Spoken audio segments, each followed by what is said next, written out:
What in the all types of blue hell? I choose the bear. You can never have me. You can always call 1-800-CALL-A-BEAR. 1-800-CALL-A-BEAR. Hook up with your bear today. I will not be held responsible if that bear, well, you know.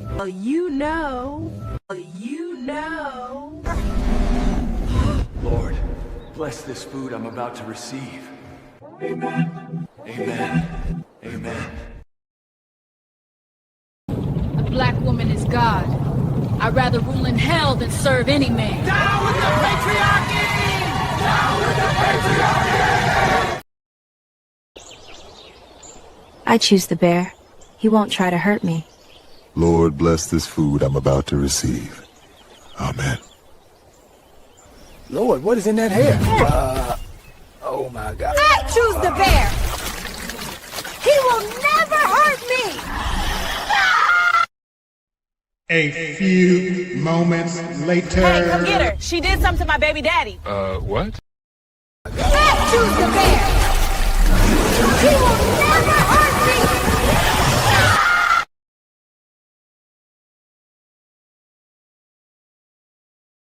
I loves Massa Joe. He makes me want to claim I'm a black man for real. Nah, I'm still right. You blacks better let Massa Joe define your blackness. Vote blue no matter who. I don't care if Massa Joe got that dementia. Long as he still signing them checks. I'd let him run again with that Aka who slept away to the top. She do whatever her white husband tell her. Vote blue no matter who.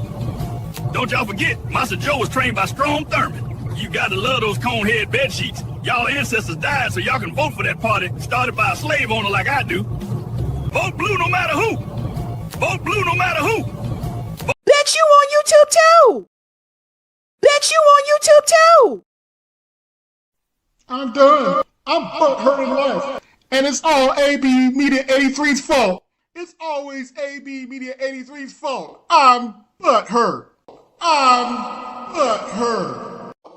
I'm butthurt. I'm done with life, and it's all Jermaine's fault. It's always Jermaine's fault. I'm done.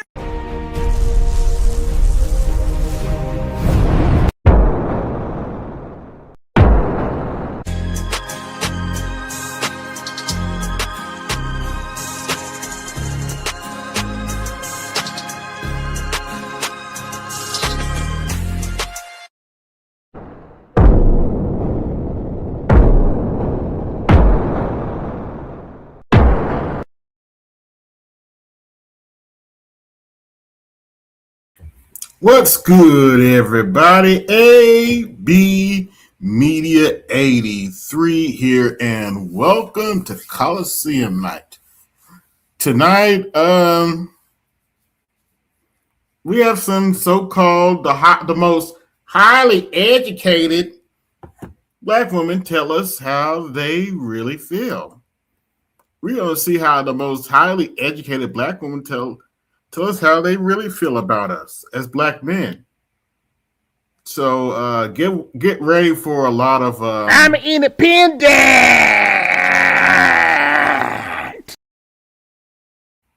Also,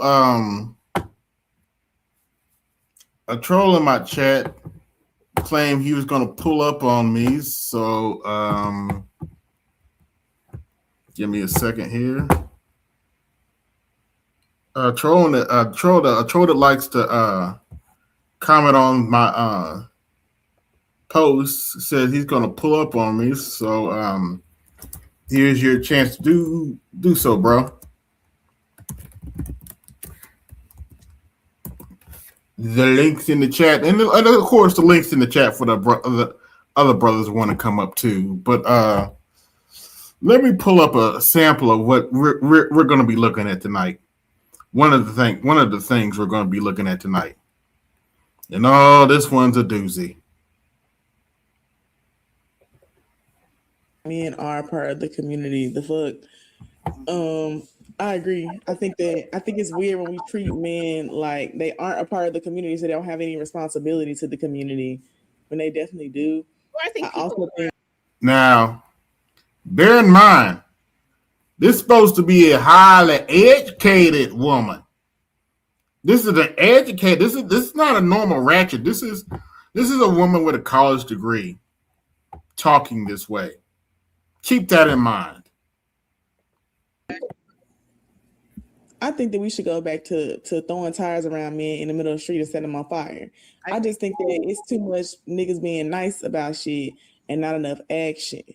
Like, at what point do we be like, if my detractors are watching, you think this woman is helping the plight of FBA by talking like this about black men? He probably ain't going to answer that, but anyway. All right, I've had enough. Burn him alive. Put him on a stake immediately. Okay. Burning black men alive. How is burning black men alive helping black men?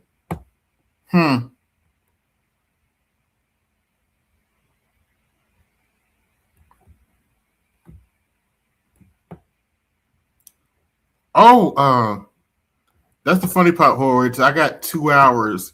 We're not going to go through over the 2 hours, but I got 2 hours of this bullshit. This is just a sample. This is a sample, brother. I got 2 hours of the clip about the show is 2 hours of just them. And I find violence to be a great deterrent. I think motherfuckers seeing people hanging from trees and shit was like, oh, okay, this some shit I don't want to experience. Look here, I'm gonna say this one time. You can't talk about black men like that and expect me to protect you. You can't be misandrous like that and expect me to protect you. It's not. And yes, that is me. But yeah, you can't be misandrous like that and expect me to protect you. You can't talk to me any old kind of way and expect and think I'm going to put my life on the line and protect your sorry ass. That's just not going to happen. It's just not going to happen. Black woman asks why black men don't protect them because y'all sound like that. Yeah. That's why a lot of black women don't get protected because they sound like that. You're not going to talk to me any old kind of way and expect my protection. That's just not going to happen. And I know BGS covered this live stream that went on Friday, but I watched a little bit more of it, and I noticed something that was pretty evident by the way they were talking, but they kind of left. Excuse me. Sorry about that. But it was pretty elaborate. These are what I like to. These are butthurt blue women. These are clearly Democrats. In the earlier part of the stream, they were talking about. They were literally complaining that President Trump didn't get assassinated. Now, I have my issues with President Trump. I definitely have my issues with Joe Biden. But I will never come on here and advocate for the assassination of a president. That they were openly talking about how come the dude was too stupid to get the job done. To the black people that wish death on the president, you ought to be ashamed of yourselves. I know you're not. I know some of you aren't. But you really should be ashamed of yourselves. A lot of y'all doing that weren't alive when JFK got assassinated. A lot of black people did not take that too well.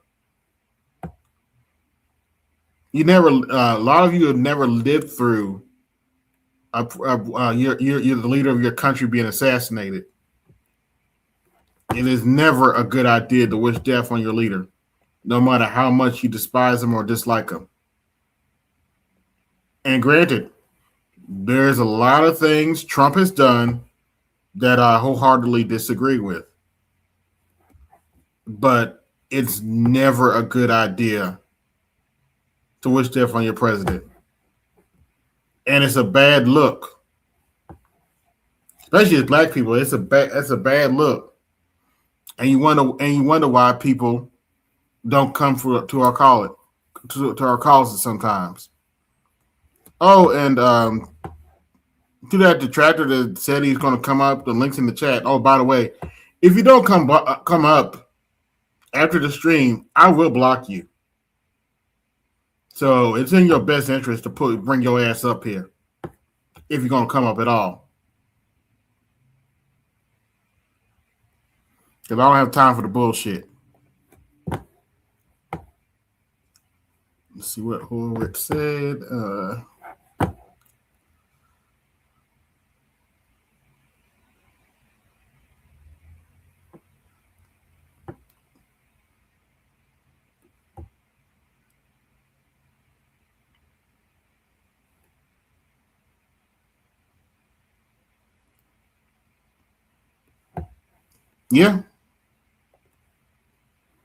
Yeah. But let's get to my first video. Seems to be a little slow now, but that's all right. Let's go to share screen. And we're going to maybe Colosseum Night. Now, believe it or not, we're going to start off with video from Passport OG. Shout out to him. Prawn 4 News starts now. A significant United States Supreme Court ruling today that reduces federal oversight of discrimination at voting polls. In a 5-4 decision Tuesday, the U.S. Supreme Court effectively invalidated a key provision of the 1965 Voting Rights Act. Critics argued now this is the big talk of the town, and people like roly-poly are trying to claim that this is taking away our voting rights. No, you still have the right to vote. You just might have different options now. Instead of just specific sections are now outdated and no longer necessary. The South is not the same South it was in 1964. The whole country has changed. I'm telling you, I have been saying to black people, this is a declaration of war. What we should see is the largest declaration of war. Declaration of war. Anyway, black voter mobilization efforts since the Voting Rights Act was passed in 1965, as well as since the presidential election of Obama in 2008. The only way to battle this, the only way to beat them is to destroy them, crush them at the ballot box. Via Isaac Hayes III. After this week, this whole lesser of two evils talk from black men about voting Democrat is shut the F down. Nah, bruh, zip it. Hillary was right, Kamala was right, and you all were wrong. I want something for my community. I would love to see. Take a look at my record, man. I extended the voting rights 25 years. I have a record. Yeah, you also did the 1994 crime bill that broke up a lot of black families and locked a lot of black men up and exploded the prison population. So shut the hell up. That is second to none. As for the act of voting itself, I urge voting rights groups in this country to begin to redouble their efforts now to register and educate voters. Huge chunks of us, citizens, just give away our power. We'd rather complain. Yeah. A lot of group chunks of citizens give a good chunk of black people give away their power by blindly voting for the Democrat and nobody else. And we vote for Democrats so much they know they can always rely on our vote and they don't have to give a shit. So Obama's right on that. Then do something about it. We won't vote and then we'll. Oh. Yeah, well, that's our right not to vote. We don't. Our ancestors didn't die to kiss the Democrat Party's ass, Barack, Mr. President. They didn't. Talk about the terrible political process that isn't doing anything. The bottom line is, y'all not doing anything. Now we're in a pointless war with Iran. Everybody here has a part to play. Members of And sure, the Republicans are in charge right now. But all the Democrats have promised to do is to cry and bitch about Trump more and try to impeach him. They're not promising to fix the problems. All they're talking about is crying and bitching more about Trump and impeaching him. the Congress. And to my detractor, how does that help FBA? Need to do the right thing. Doctor, this is the mayor talking. All right. State legislators and governors. By the way, the link's in the chat. Anybody can come up. They need to do the right thing. And June should be a month of action on Capitol Hill. I hear all the folks on TV saying, why doesn't Biden get this done?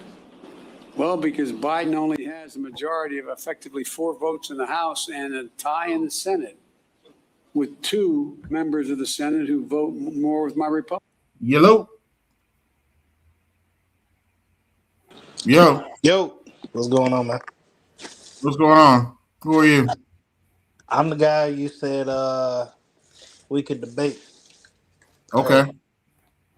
Okay. What's going on? I see you posting a whole bunch of memes talking about Democrats. I'm just trying to see where you're coming from, bro. They don't do anything for us. Sure, we got. Yeah, can you hear me? Can't hear you, man. Sure, we have a congressional black joke for a caucus. Can't hear you, dog.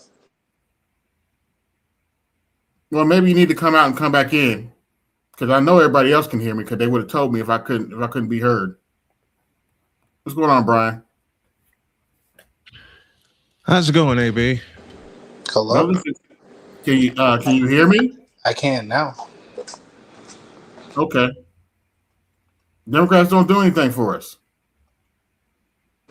I agree. And you asked me, if I'm not mistaken, you asked me to state what the Republicans have done for us. Well, nothing. And they've been upfront about that. They don't like us. I've never denied that. Right. I've never denied that. And if you notice, in some of my streams, I'm making fun of the Republicans. Mm-hmm. And if you listen to my streams, I've openly said, if they don't address health care and housing prices, they're going to lose in 2026 and probably 2028. And I'm not going to say anything. Gotcha. All right. So I think me and you are aligned on a lot more than what your memes suggest. So me doing this in good faith, because I personally don't know you.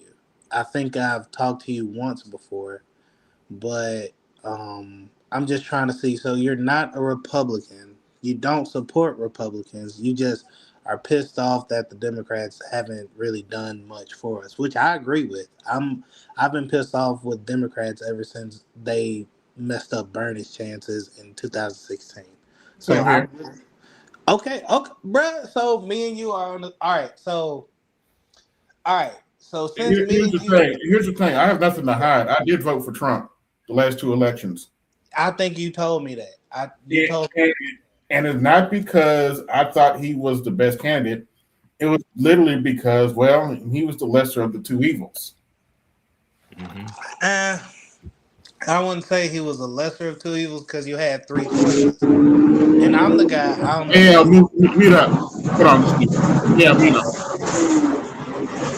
Me mute up? No. Yeah. I don't have to take up your time because me and you talked about this. I voted for Jill Stein. That's fine. Who is she was third party, and she was talking about... Yeah, she was for the Green Party. Yeah, and she, reparations, all that, just no war, and I actually believed her. And I think, and this is my thing, I don't worry about, because you post memes about Roland Martin. I don't even care, because Roland knows what he's talking about sometimes, but he does.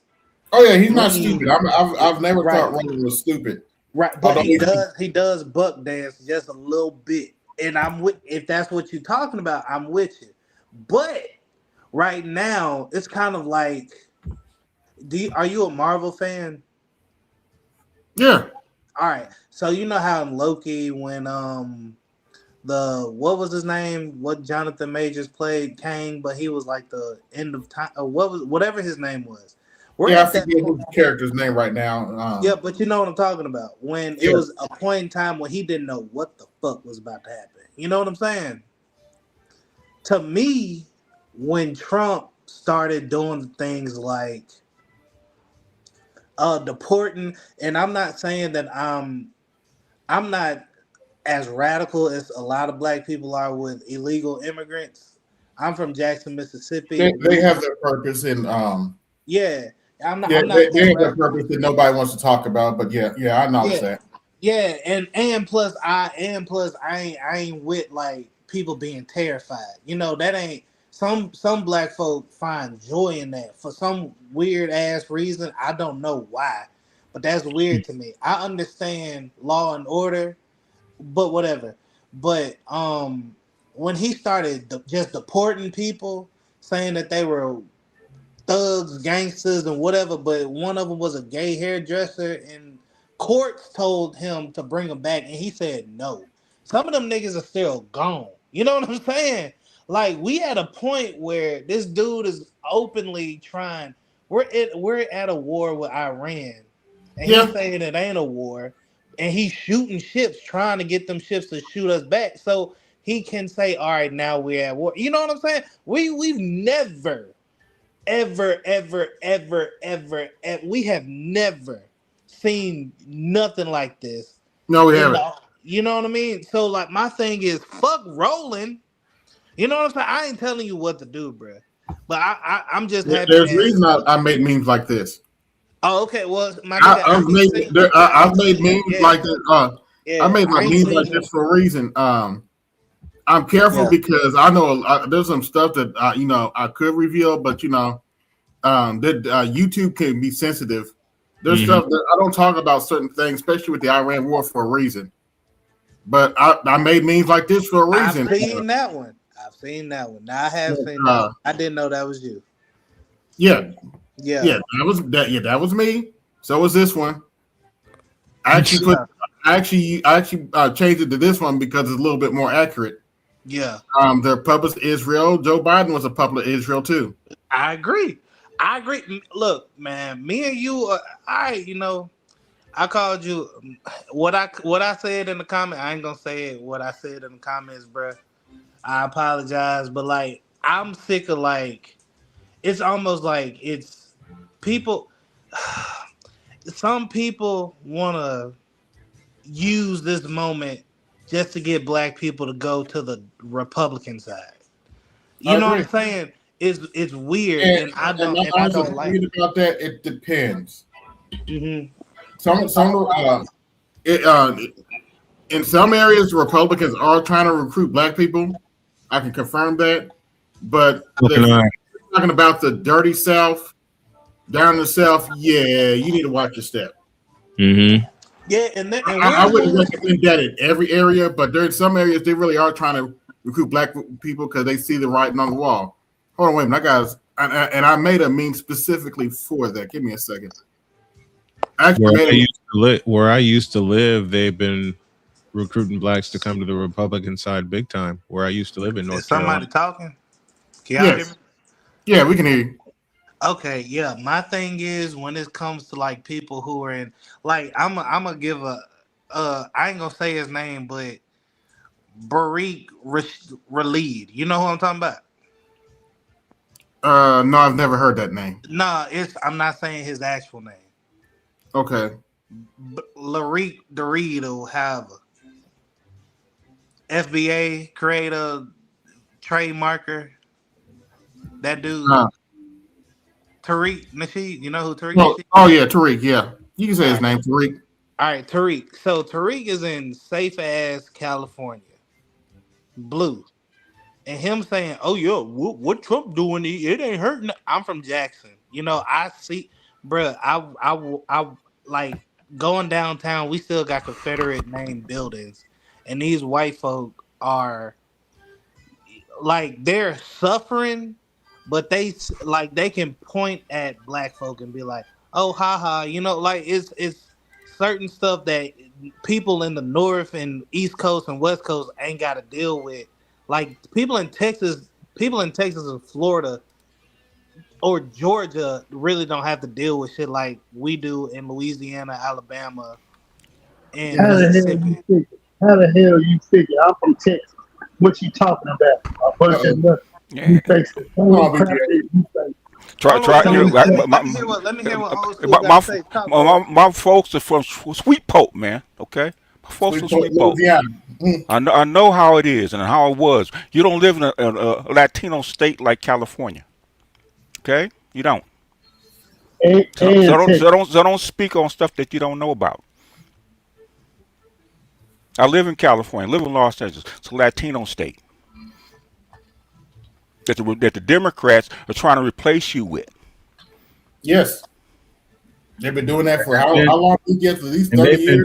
They've been doing that for 3 decades at the very 3 decades, and Biden just put it on steroids, man. Your Democrats did, okay? Regardless of what we say about Donald Trump, he actually did you a favor because now you're gonna get more jobs, okay? Yes. Oh, what jobs are we getting, bro? And okay, basically, all the trade jobs, okay, that's needed right now, which is why he took all that money from the women, okay? Yes. In fact, they got so much money pouring into trade schools, they don't have enough people to actually teach it. Okay, it's because that's what you need. That's what he's pouring the money into. And guess who takes the trade jobs if they're over here? Your home is now stocked. Ready to arm. Huh? Because no, I want him to answer it. Okay. Hold on, wait. Who takes the trade jobs? Who takes the trade jobs? Because plenty of black people are already going into trade. Because college is way too. Who takes the trade jobs over you? When you say trade, are you talking about electrical, cement? You know what? Come on, man, stop playing dumb with me. You know what I mean by trade jobs? Black people. No, okay, no, man. Trust and believe, because my daughter's boyfriend, right? Cement worker, okay. Okay, he's from southern Louisiana, okay. Right. Okay, that's like him and my mother get along so well because they just alike, okay.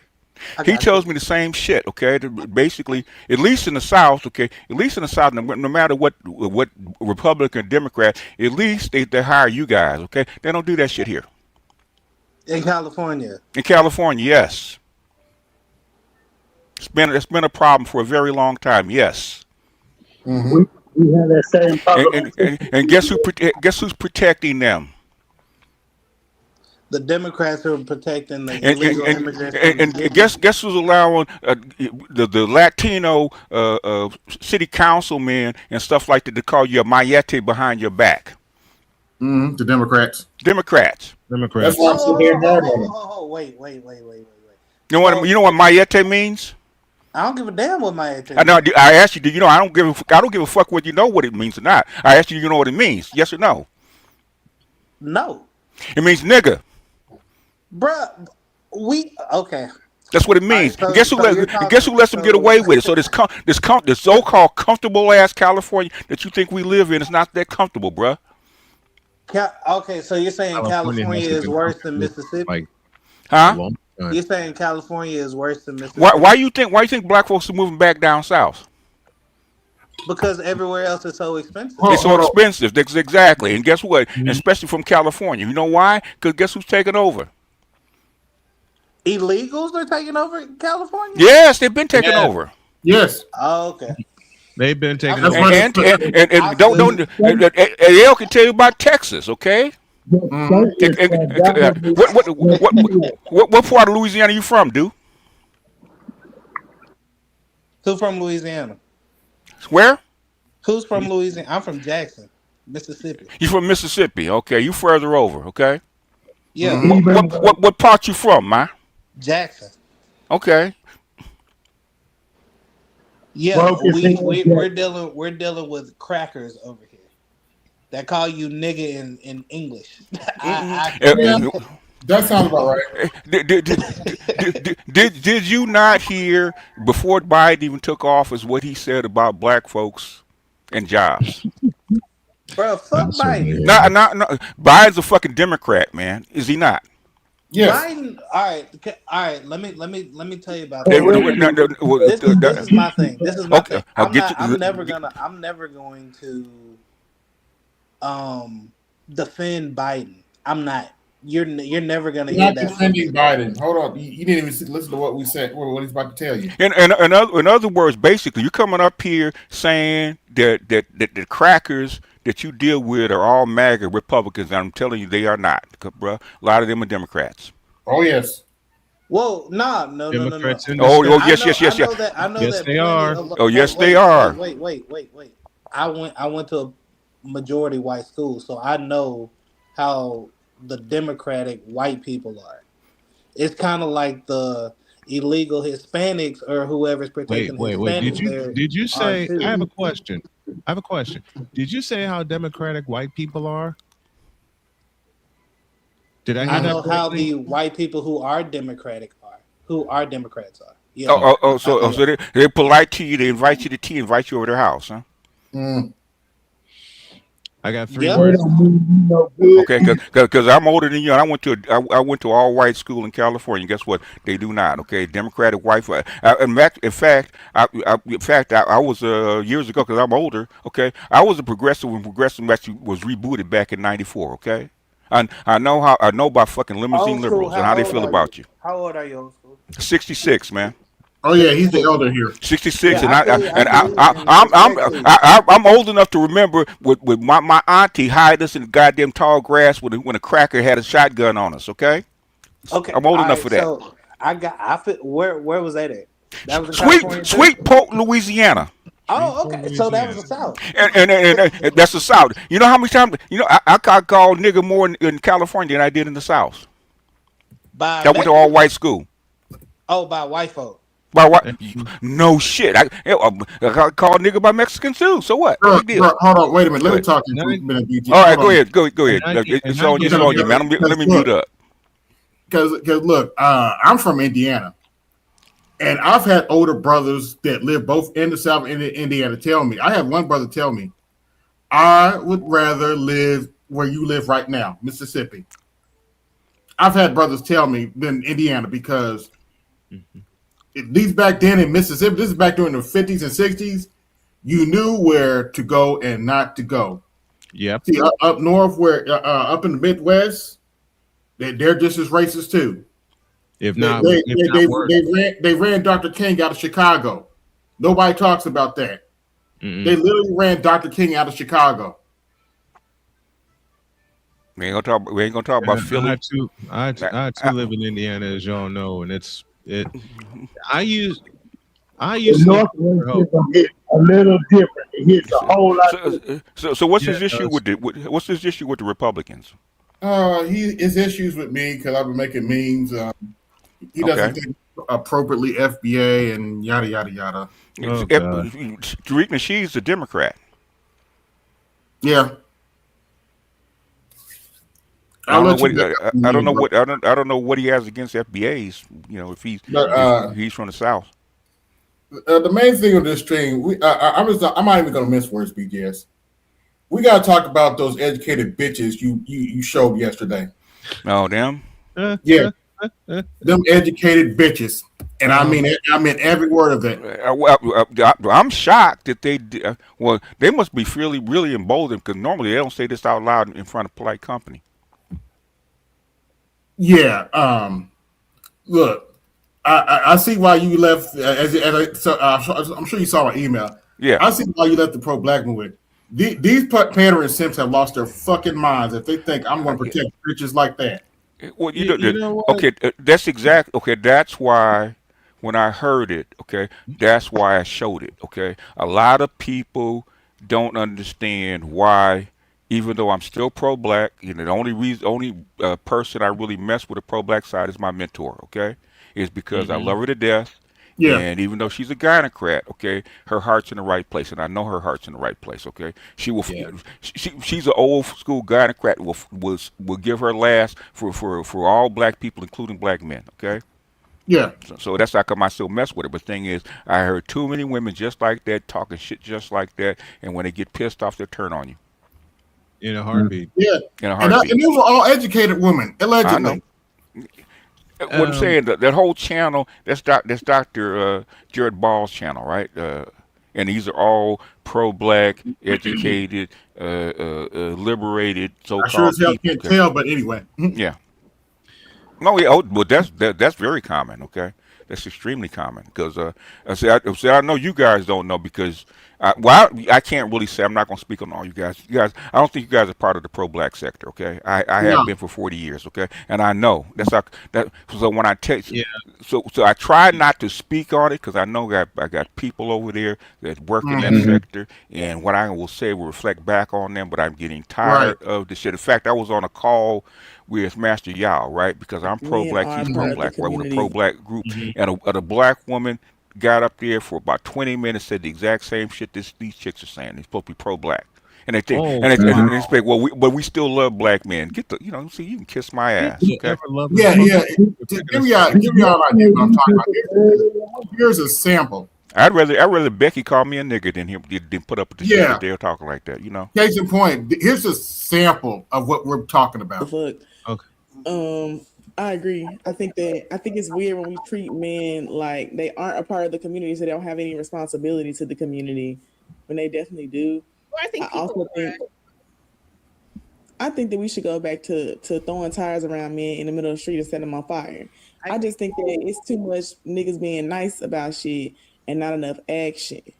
Like, at what point do we be like, all right, I've had enough, burn them alive, put them on a stake immediately? And I get. She's talking about black men. I know. Let's keep going. It be a great deterrent. I think when people seeing people hanging from trees and shit was like, oh, okay, this some shit. Now, what's the difference between her and the Klansman? And that's why with YouTube, I lost a lot of respect for YouTube when that chick had that black body hanging from a freaking tree as a logo, and nobody as an icon, nobody said shit. Okay. I don't want to Had experience. it as a cover for the longest time. We had done. Okay, go ahead. It's no difference, OB. It's no difference to your question. Yeah. Go ahead, finish, AB. You can't talk about black men like that and expect me to protect you. Exactly. You can't be misandrous like that and expect me to protect you. It's not going to happen. It's just not going to happen.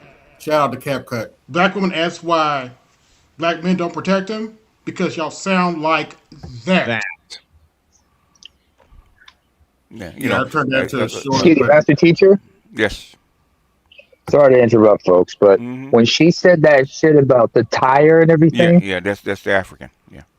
it's the South African necklace. Immediately, it brought up that memory of Winnie Mandela when she was accused of executing somebody with that manner or her involvement in. Oh yeah. Well, once you tell in South Africa, it's all over Africa now. They all use tires. Yeah. That South African necklace was used to, they usually use that to anybody who was suspected of being a collaborator a collaborator actually. Yeah. And I remember Desmond Tutu, when he had a rally and he saw that shit happening, he jumped in there to stop it. Mm-hmm. Yeah, he had to. He said he had to because he knew because there's journalists out there and they see you doing that. Mm-hmm. You're giving the enemy ample fuel for the propaganda war because you have to fight a war on multiple fronts. Yeah. But go ahead. Yeah, but everybody knows about the South African necklace, man. They seen too much with the collaborators, with the gays, with a whole bunch of people, right? Okay. And for a black woman to talk about that about black men and attire, and that's not an American thing, okay? No, it's not. And lynching, you talk about lynching black men. She could never talk to me after talking some shit like that. Especially considering our generation, AB, you might remember what happened in Louisiana. Slow down. Okay. I noticed something else, BGS. They were actively talking about, they were complaining earlier in the stream that President Trump didn't get assassinated. And I'm like, y'all supposed to be professionals. Okay, anyway. Time out. What? That President Trump, it was an assassination attempt? That's what he's trying to say. Oh, they were literally complaining that he didn't get assassinated. They were calling the people who tried to assassinate him stupid. And I was like, okay, you can correct me if I'm wrong, BGS. Do they have any idea how traumatizing it was to people back in the day when JFK got assassinated? So that piece of ear that got shot off was just a mistake. That was a hallucination, huh? Mm. And the two people that caught that bullet and died, those are fake. Yeah. Well, yeah, you know. Well, they were mad because they just didn't collateral. They were upset that these people didn't finish the job. I was like, well, you know what? If they really want to get behind the Democrats that hate Donald Trump that bad, then all good. Okay. Mm-hmm. They talk about trying it again right now. So. However, Queens is different. You will never see Queens, New York. You'll see South Osland Park, New York, Jamaica, New York. But it's all Queens. So I was just wondering how they address, like, if you live in like. Wait, I be seeing Queens on the map. Leimert Park is LA. Inglewood, I don't know what that is. But I be seeing Queens on the map, and I've been there. It's part of LA. Queens is on the map, but I'm talking about when you're. Did I just hear her say Inglewood? I don't know what that is. Oh, okay. That's weird. She's from New York, man. She's from New York. She don't know. Bless her heart. Like, for example, Watts and Lenox are areas of LA. Lawndale is its own city. Right. Lawndale is part of the county. We have one mayor. Inglewood's a city. 5 boroughs, and they all have uniqueness. Like Queens is the only borough where you'll have, first of all, you have like a dash in between the addresses, and then you will never see Queens, New York. You'll see, Cambria Heights. Right by the airport. Astoria. In Brooklyn, no matter where you are in Brooklyn, Bed-Stuy, East New York, it's going to be Brooklyn, New York. Harlem, anything in Manhattan is New York, New York, because the original New York was at Lower Manhattan. It's New York, New York. You're not going to put Manhattan, New York. And anybody that says they live in Manhattan just got here like 5 minutes ago. Manhattan. And people from Harlem are never going to say they live any place else except Harlem. Because there's Harlem, then there's the rest of Manhattan. So. Wait a second. Oh, they're going to do the Hell's Kitchen like that? Get the fuck out of here. That's exactly what came to mind. Miss Tandy, I'm still waiting for my flight to your crib so I can set up your garden beds. She just like you mentioned Leimert Park is because it's famous among black people. You're going to continue to wait, okay? And I need that with love and respect. No, she got a big yard too. She got a big ass yard. That is not a big yard, please. Listen, I'm big yard. You got to go to Atlanta. Yeah, I'm in New York. Atlanta, them people got forests. They got acres and shit, okay? In their front yard. Not in the city of Atlanta. Maybe on the outskirts. But not outskirts. You can go any place, any country, state. Obviously, she doesn't know about the traffic of Atlanta. I was just talking about I do. Park Green. Let's talk about the bullshit. I'll trade you. The man said, "This is why I need a forward." You don't want those problems, BGS. I'll trade you Atlanta traffic for LA traffic. For LA traffic, right? All these. No, I wouldn't want that LA traffic, but man, I've seen them pictures. The only traffic I've seen that's worse than LA traffic is New York. Is New York? Yep. New York is horrible. Let me just say, I'm sharing. Briefly, if you wouldn't mind pausing just a second, I just want to say, shout out AB for having me up on the panel. I think it's my first time on yours. I've been in the Black Manosphere really for like over 20 years since SWP first got started. But I'm just kicking back and relaxing. I appreciate you having me up here, and I'll chime in as needed. But salute to y'all. I am from California. Just a little bit of background. What part? So that's my perspective. California, I'm from Northern Calesis. I'm from the Yay area. I'm from the Bay. Oh, okay, you over there.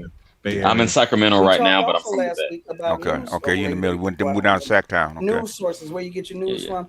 Yeah. I get a variety of sources in my inbox, and so I scan a variety of sources, regardless of their. You better not be around among people. Unwanted touching of a sexual nature, right? Shout to Sacramento. Okay.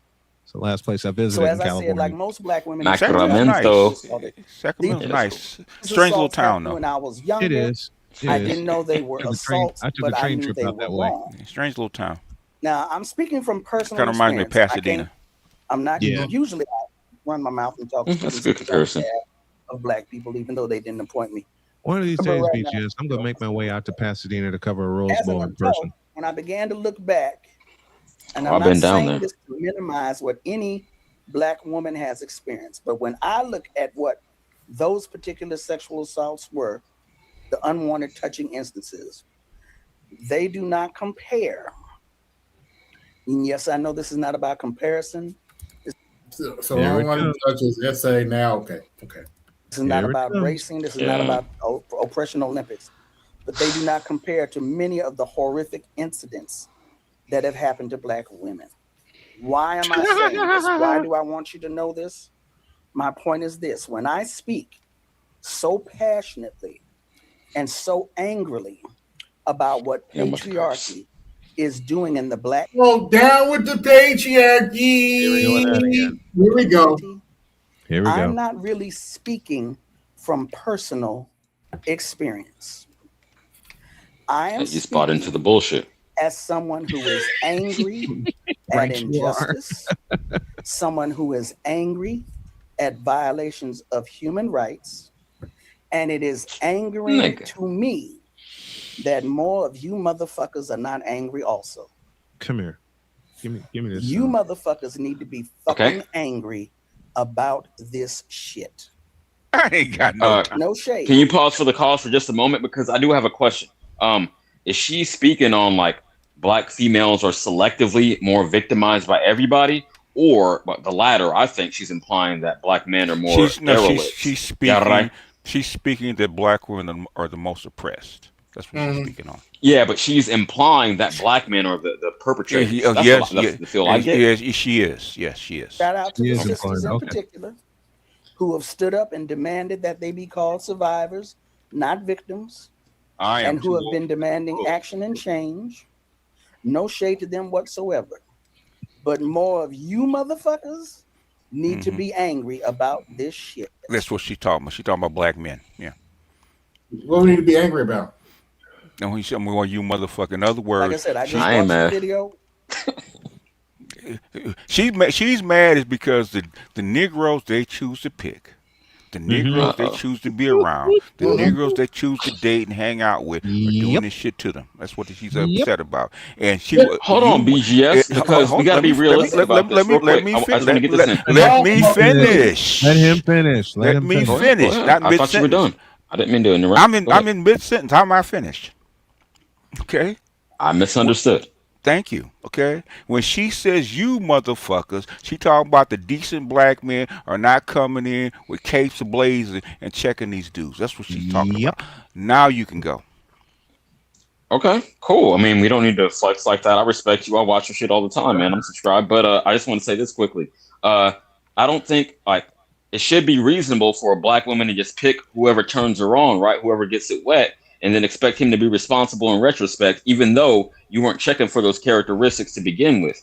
I'm being facetious, obviously, but I'm just saying, they want to be able to do whatever the fuck they want and then not deal with the consequences. That's really what it boils down to. That's why Dr. T calls it pit bullying. In other words, when the man that she likes gets out of hand, she wants you to come in and check his ass and get him back in line. That's what she wants. Yeah, definitely not happening. It's never happened. It's not gonna happen.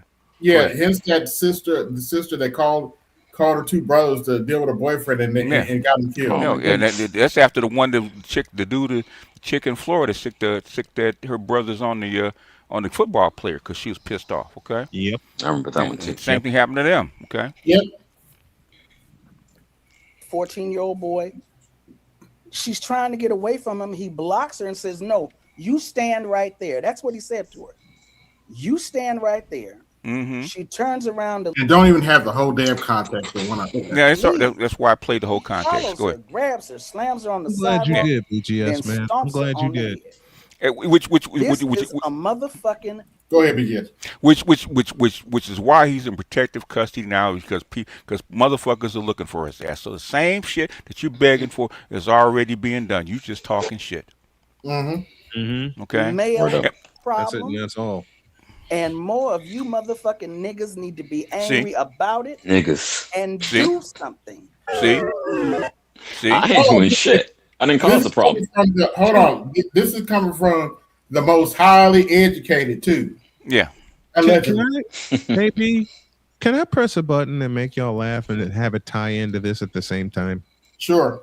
I think the button you're looking for is I am too old for this bullshit. Yeah. Yeah, because Yeah, when I heard that Danny Glover. I was like, really? That's me. I'll tie another button in. I'll tie another button in.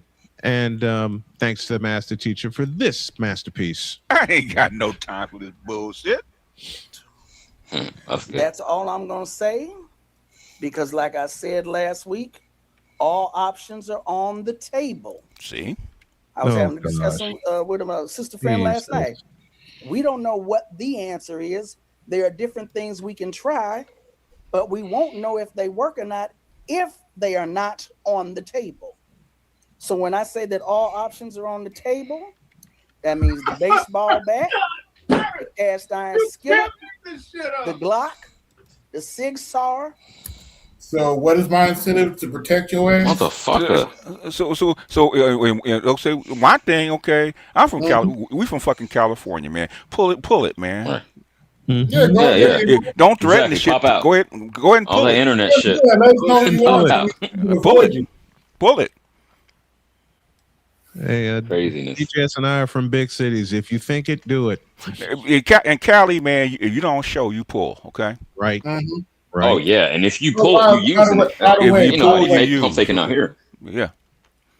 By the way, just FYI, for the record, I do believe in chivalry. That being said, you pull a weapon on me, that okay. The thing is, okay, say even the chicks in New York, man, they start tooling up with knives and baseball bats and guns and shit like that. Guy approach. Well, it's gonna take 1 or 2 guys, okay?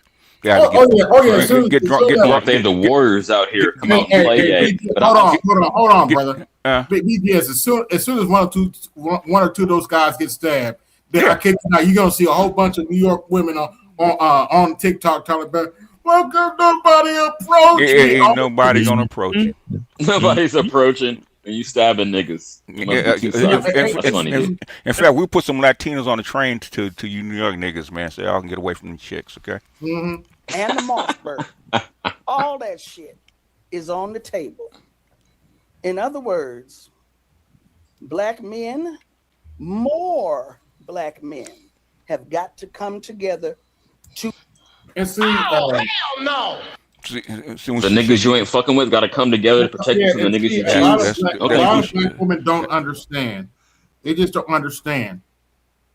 This if a Negro was talking to us like this in person, it'd be his life. Yep. Right. It'd be that Negro's life. We don't talk to each other like this. To do something about this shit before a critical. And I need to point something else out.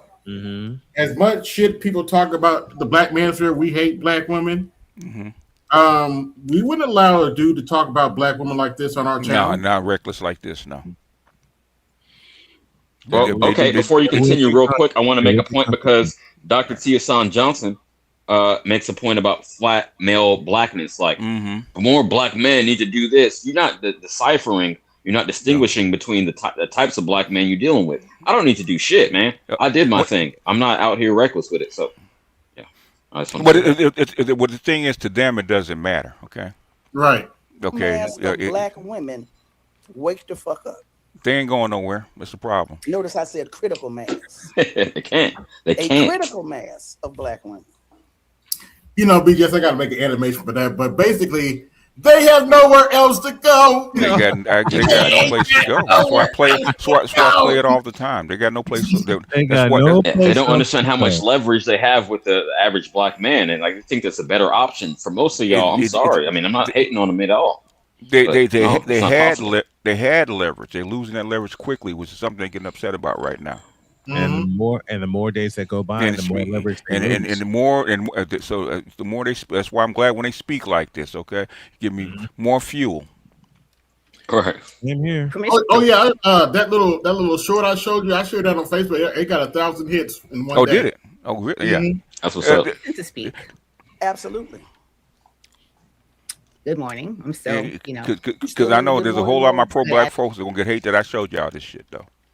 attitude for Well, they need to fix their shit. Because this is unacceptable. Basically, I'm not in here with them; they're in here with me. So, so if they come out and they do something blatant like this, I'm gonna call it out. I'm gonna show you guys this is who they are. Can someone please bring up David Barnes? You think part of this is a definition? Comment first. You think part of this is a reflection of folks saying you're tearing down Black men or you're not helping the community? Because I get tired of that response, but maybe I hear more than others. You do not. Not only do you not hear it more than others, some of us have heard it longer in our lives than others have, because it is a deflection that has in the past either stopped the conversation or derailed it. They never did that shit for me. And at this point, whenever anybody in certain circles and on this channel, because I'm sick of the bullshit, says you're tearing down a Black man, I don't give a shit if they're saying it on camera or not. I'm ready to throw some things because sure you are. At this point, if you're still saying shit like that, then I know what side of this you're on.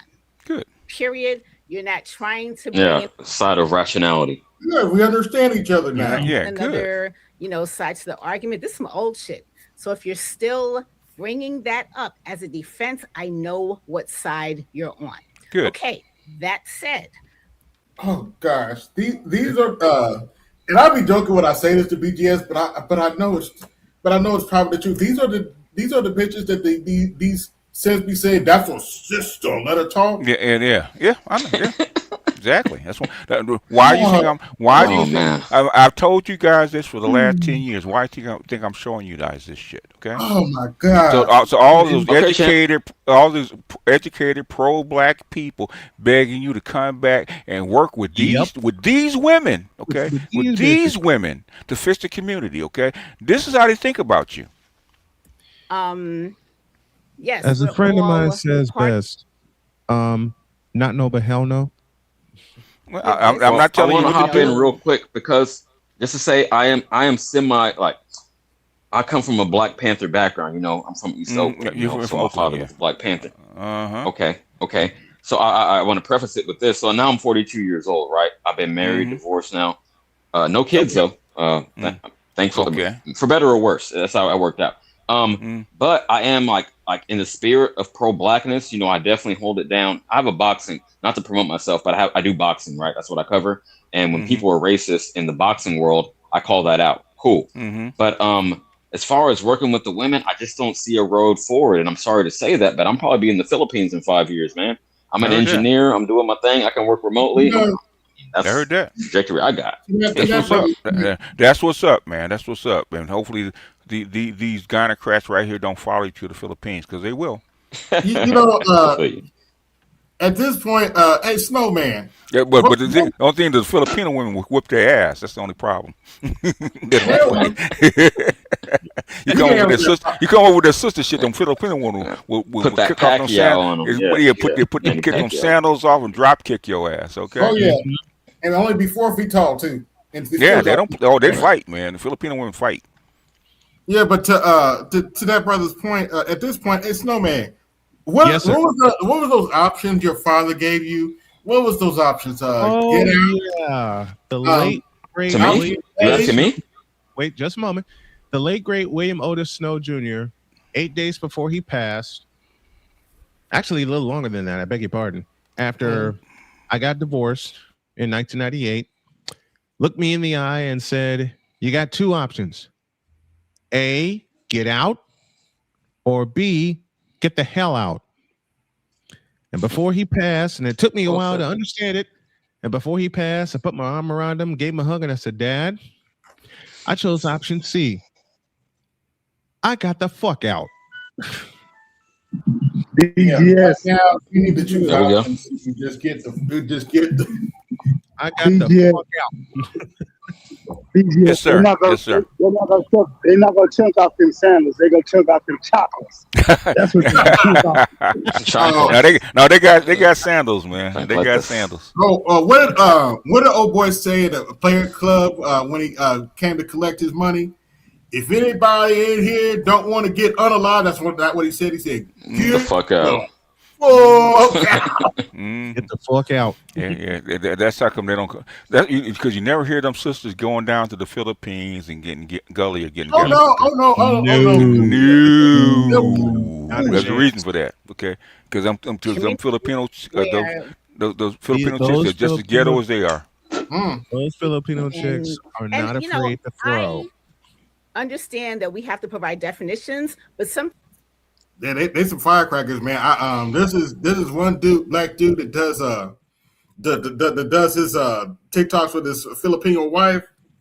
He say the wrong thing, he might just anyway. Sometimes those definitions are legal definitions, and a lot of times those legal definitions vary by state. Mm-hmm. In summary, keep your fucking hands where you belong, where they belong. Should have been told that in kindergarten. Thank you. Probably. Wait, now you gonna tell women to keep their hands where they belong? Oh, they don't want to talk about that. They were, but anyway. No. Oh, he's hitting you because he likes you. Okay. So anyway, another thing that I am going to bring in, and I'm going to say that I speak for myself and I talk to myself all the damn time. If other people agree, that's fine. So if you we can tell. have a problem with what I say, I'm on everywhere as Zenzabel. But anyway, I'm sorry, I couldn't help it. Bring up certain examples of, things I experienced, things my loved ones have experienced, and videos. I saw the video of the male slamming his mother onto the sidewalk. I saw that. I really believe that if we don't sometimes have clear, consistent examples of this happening. By the way, like, share, subscribe, hit the Cash App, support the show. Hit the Cash App, support the show. Keep forgetting I don't have a super chat. But hit my Cash App. Not yet, but you on your way, just like me. I feel you. It's a journey. Yeah, hit the Cash App. Hit my man's Cash App. I got monetized along with BGS, unfortunately. On the same day. Yeah, I'm getting ready to do it. I got already put my appeal in. They emailed me and said they're going to look at it again. But okay, so you got the criteria. Okay, that's cool, man. Shout out to you. I hope you get it, man. For real. I feel that we kind of get back here and we're like talking as though we're talking about a novel or something that happened someplace else, not in the Black community or not with actual real people. And we're too afraid to call something because we haven't used the correct political wording. Fuck all of that. I really wonder how many people actually that are, call themselves fighting for Black people actually like them, let alone love them. Seriously, like, do you fucking definitely like the white bitch you come up the ass of? Sorry, I'm sorry. About Black women, and y'all know how I feel about that. But I really feel like you actually fucking like Black folks in general. Why are you fucking fighting? If you just are you fighting? Are you fighting? If you're gonna stand over here and so yeah, I saw that too. The whole tearing the Black man down and all of this shit. I'm going to always say that. Oh, why are you tearing the Black man down? Oh, at the expense of Black women, because that is the other part that. Yeah, I've been doing that for 50 years. Yeah, 60 years. And we say something that a Black woman does, you tearing the Black woman down. So what? AB, we want to make the. I have a button for you, and it sounds like this.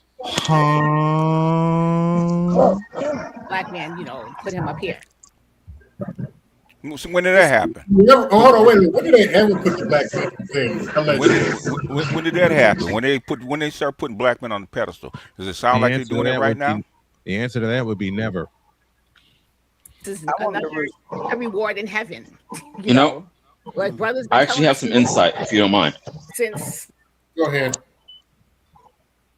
Yeah. I just want to say, I think that they think like the way they love their sons or the way they conflate it with how they look at Black men in general. Nothing can be further from the truth. Not only do they fuck up their sons in a lot of ways, but that deference, that love they have, that loyalty they have to their son, again under their own matriarchal conditions, because they have total control most of the time, being the single mothers. I think they say, oh well, black women have. I'll put a bow on it with this: black women have loved you all your life, so you should repay the debt. Like, I owe what your mother gave you, and that may or may not be true. You may or may not have a good mother, but I think they frame it under that lens. So like, you owe them a debt. I think that's what she's really trying to say. If black women love their sons so much, how come the motherfuckers only 10% of them can read a grade level if they love them so much? Shout out to my mama, but I understand. BDS is worse than that. It's so bad now. I'm starting to hear reports of kids that are in high school that don't know their months. That don't know their monks? Months. Months. Oh yeah, can't read. Okay. There's a lot of stuff that goes on with black women. I've seen it with my own daughters, especially toward black sons. That unless you in it, okay, you can't even explain it. Okay. Why is it when your black son needs help, he doesn't get it? But guess what? The women get houses, they get rents. Mama buys them cars, all kinds of shit. Okay, but you hold your sons up on the pedestal, really. They'll make sure that single mother is straight, but they'll leave you out. They'll leave you out to dry. And still push the narrative that the boys are coddled. Let's go. Yep. Yeah. From a fellow who has been there and has lost his baby twice. Once to adoption and once to adoption and once to death. When I for the new fellow on the panel, the rest of you guys know this. When my daughter was born, everybody said congratulations except two people. My sister and my mother. Damn. And then my mother coupled it with, are you going to be there for her? Hell no. I mean, I wouldn't say hell no, but that's a hell of a way to frame it. I get what you're saying. Yeah. Long before our grandparents were born. Yeah, that whole feminism, that whole women should. Yeah, y'all sit back. Wait till the brothers get up here, and then we'll give you. Yeah, you'll get your reward in heaven. But y'all don't like it when white Christians say that shit to you. But you expect us to accept that. Fuck all of that. So good morning. I had a lovely weekend. It was great. So continue. Amber, I know if you want to jump in here. I see a couple of comments I want to respond to. So jump on in here, Amber. AMB. Yeah, I mean, I agree with what Tandy was saying, and it made me think about an experience I had this past week when I was going to Walmart, because I was talking to my favorite little joint on the phone, and some guy started hitting on me as I was walking into the Walmart. And he was like, you got a boyfriend? I was like, no. He was like, can I get your number? I said, no. He drove off. And that has been kind of my experience. So what? When I've been hit on, it usually doesn't turn violent, but I know that a lot of people don't have that same experience, especially if they out of the club or something. And when you were talking about the little boy and the girl, it made me think about that. And I also don't know if it's because I look like I can beat somebody's ass or not, but I do know that I haven't had many experiences. Okay, hold on. I want to say this real quick, if you don't mind. She definitely did that just to pump herself up, to inflate her own ego. If nothing happened, if you didn't get violated, a nigga just approached you. Let's say this is hypothetically real. I question even that, the validity of that. But let's say the dude approached you respectfully in a Walmart, wherever the fuck he was at, and said, "Hey, you got a boyfriend?" "Yeah, I'm taking her." She wasn't interested, whatever, and he moved on. Why the fuck would that incite you thinking that black men are violent towards women? Some bullshit, man. I'm getting heated. It only takes one. Okay.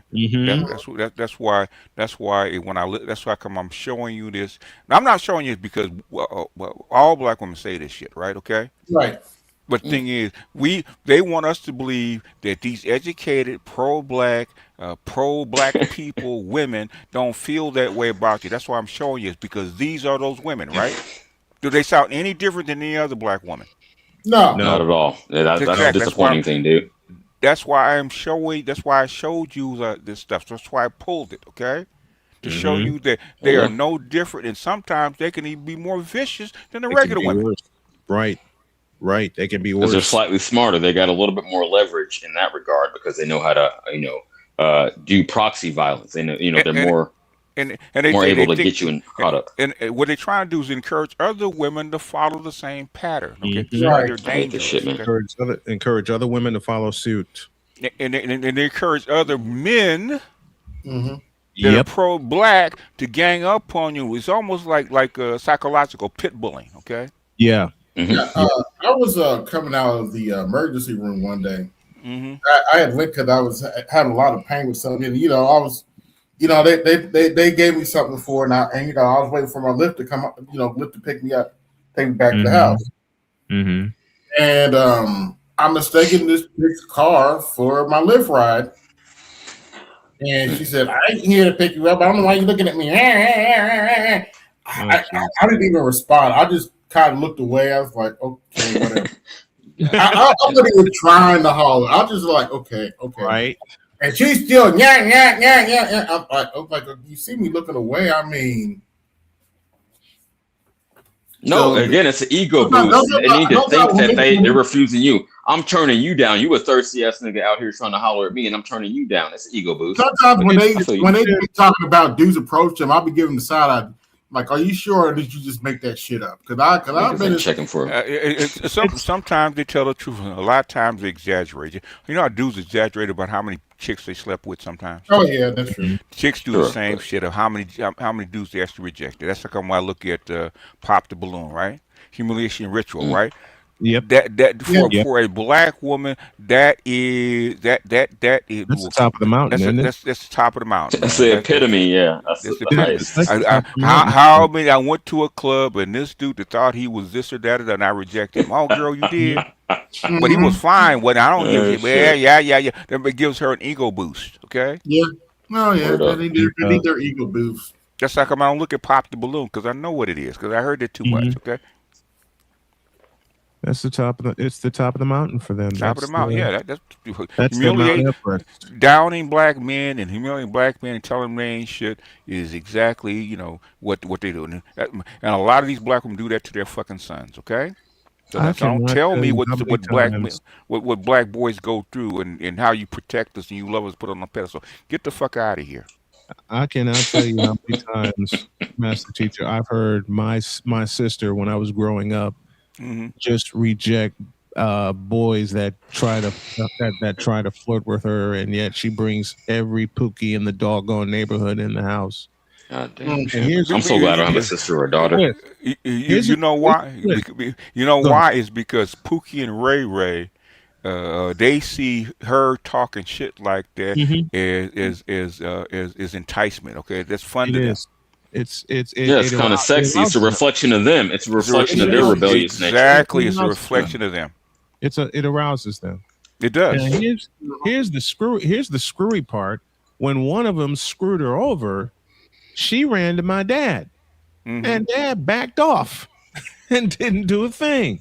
Yeah, Dad said told her to live with her decisions. You need to learn from your decisions, and he went to bed. You know why he did? He went to bed. You know why? You know why he told her that? Because he told her to stay away from that dude. And guess what she told him? I like him. Okay. I love him. I love him. Exactly. I love him. I love him. Now, I love him. I love him. Exactly. Now, let me incorporate something that Charles is going through. BGS has said, and it was said to me very recently. The same Pookie that Dad said, I'm not doing anything, and he went to bed, and CJ, that was a literal act. He told her at the front door, I'm not doing anything, and he went upstairs to bed. 3 days later, I hear my sister on the phone saying these 3 words, and y'all know them well. Hey, big head. 3 days later, I said, Nicole, why are you talking to him when he messed you over? She just gave me a look, and I said, "Well, I'm out of this. I got the hell out of there." Yep. You don't know because you don't know my struggle. You don't know how this shit works. Okay. Yeah. Yo, I'm gonna date myself. I know I'm not the oldest on the panel, but I'm gonna date myself with this in living color reference. Who was it? Peaches and Regis or somebody like that. They had a Kim Wayans and some other dude up there said, after all these years, we still together. We still together. Yeah, still together. That's the old covenant marriage where you fight, fist fighting and stuff like that. But the thing is, there's something the pimp guy told me a long time ago, man, 10 years ago, right? Okay. She married to the game. She ain't married to you. Right. Mhm. So if you're gonna Absolutely. get a chick that's gonna stay in it for the long run, you got to make sure she married to the game. That she actually values marriage. Okay, she very marriage. Mhm. She's not gonna leave you. Okay, you got to do something really heinous to actually get her to leave you. Okay, because she Mhm. ain't married to you. She's married to the game. Mhm. Yeah. Okay, let me ask the panel this before we continue. My aunt told me that before she died. Okay. Oh, Yeah. wow. Can I ask the panel this, because I'm new to the panel, so I want to get like everyone's a little brief background on you. Is if there's no, if say you're already married, right, and there's no cheating and no beating, can everything else be worked out? Because I'm of that kind of mind. If I'm not cheating or nobody's cheating and I'm not putting hands on you, we could work everything else out. But obviously, it didn't turn out like that for me. If both parties still believe in the marriage, number one, if you're married to the game just like she married to the game, okay, it's no problem because you're going to stay married because that's the way it is. Okay, that's what kept the marriages together 50, 60 years. I know that because my mother and my aunties, they all did the same shit. Okay, why they stay married? My aunt told me, she said, but my uncle did all kind of crap, right? Okay, but the thing is, guess what? She was married to the fucking game. And she stayed married to him till he died, and then she died 2 years after he did. Okay, she married to him. Same thing with my mother. Okay, she stayed married to him till he died. Okay, and my father was not a saint. Okay, but she was married to the game. That's why they stayed married. Okay, nowadays, basically, and I'll tell you this as an older man to a younger man. Okay, if the bitch don't want to be there, let her go. Yeah. Let her walk. Oh yeah, absolutely. Let her walk. The reason a woman would get divorced from you, everything can be sweet. The thing is, if she don't want to be there, that means she got a reason for not want to be there. Let her go. Mhm. Don't even worry absolutely. about it. I know you got some years on me, but at 42, yeah, I've been through a divorce. I learned that. So I'm not. I mean, I'm younger than you, and I respect you got kids and shit. So you're deeper in the game than me. I got grandkids. But, I got daughters, and I got there you go. grandkids. Okay, Exactly. and basically, I knew that when I was a teenager, right? If the bitch don't want to be here, she don't want to be here, and I tell her that up front. You don't want to be here, baby. I think Shay said. I said, my locks are to keep people that are not supposed to be here and out. Okay, they're not to keep you in. If you want to go, ain't no locks on the door keeping you in. Okay. Even when I was a teenager, when I've told this story, when I went to my senior prom, my prom date talked about she gonna date 3 or 4 guys before she started taking me seriously. Okay. After that date was over, he didn't hear from me for another 12 years. You know what? AB, It's at 12 years. You know what I've done? What'd you do? Okay. As long as I ain't got to pay for the pussy, I'm good with it. Mm-hmm. As long as it's clean when it gets to me, I'm fine. Keep bringing it over. Yeah, but not taking it seriously. I understand both sides of that. But if you're 18, you probably like, well, fuck it. So he pushed a hard line, but you can get what you can get with her. And I hate to be like that, man. If you love her, okay. I grew up with Max and pimps and shit like that. Okay, I don't give a shit. Okay. Just tell me where I want to put. The thing is, what I'm not gonna do is pay for you and you fucking other people.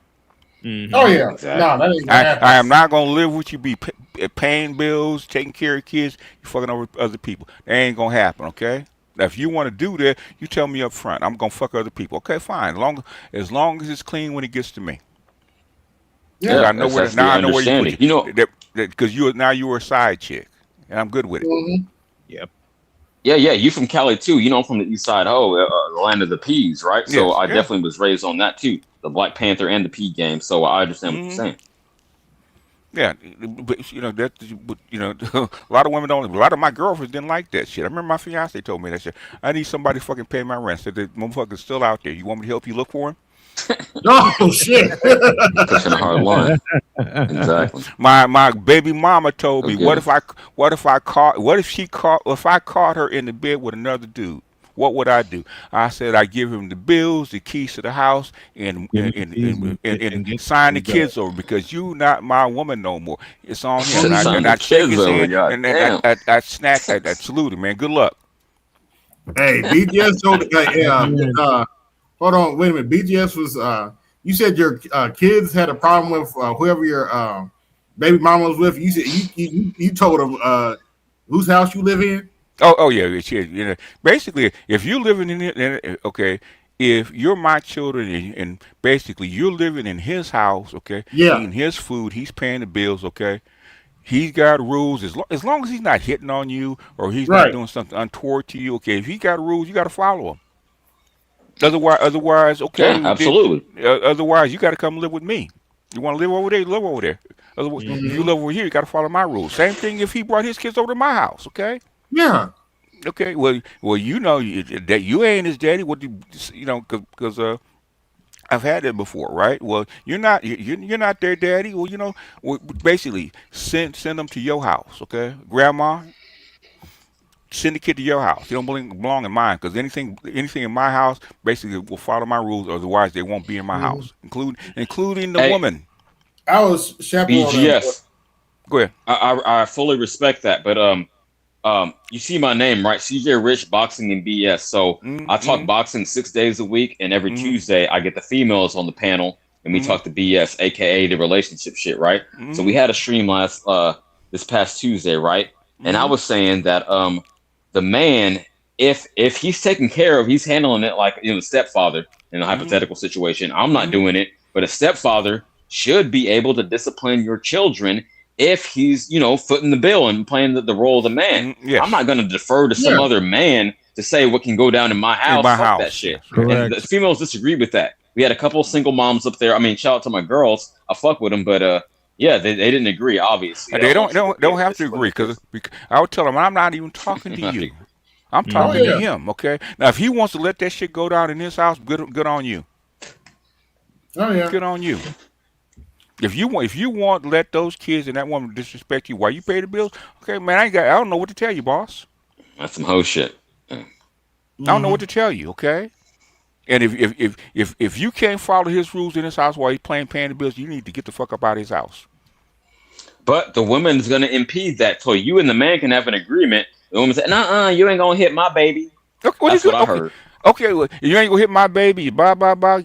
You know what? If the man decides, the man decides that pussy is worth more than his self-respect, go ahead, boss. I don't know what to tell you. That is the equation, hun. You got to calculate that. That's you got to calculate that. If your self-respect is worth whatever she got between her legs, man, you got to take that shit. Okay. What's going on, Bart? Hey, what's up, Bart? We got Art of Itmore in the building. What's up? Hey, what's up, doughboy? What's up, man? How you guys doing? Pretty good. I sound harsh, okay, to chicks. I sound fucking harsh. I got 2 daughters. I don't play. Because same thing I would tell her, same thing I would tell her, the same shit I tell my daughters, and they know it. So when they come to me, it's because they need the harsh truth. If you are the provider, I respect it. And the leader of the family, it is your house, bar none. It is, and your rules have to apply. That's what I was saying. I can't understand how the woman. Well, it's not your kid. You got to consult the dad. I was like, fuck that shit, and I pushed a hard line. Can I cuss? Go ahead. Yes. I'm sorry. Then, bitch, you need to go over there and live in that nigga's house then, like you should have been in the first place. Why you over here? The only time that I will step in for my children if I see bruises and there's some shit that shouldn't have happened, okay? And I'm gonna beat his ass, and then guess what I'm gonna do? I'm gonna take my kids and take that kid to my house. You can't come back.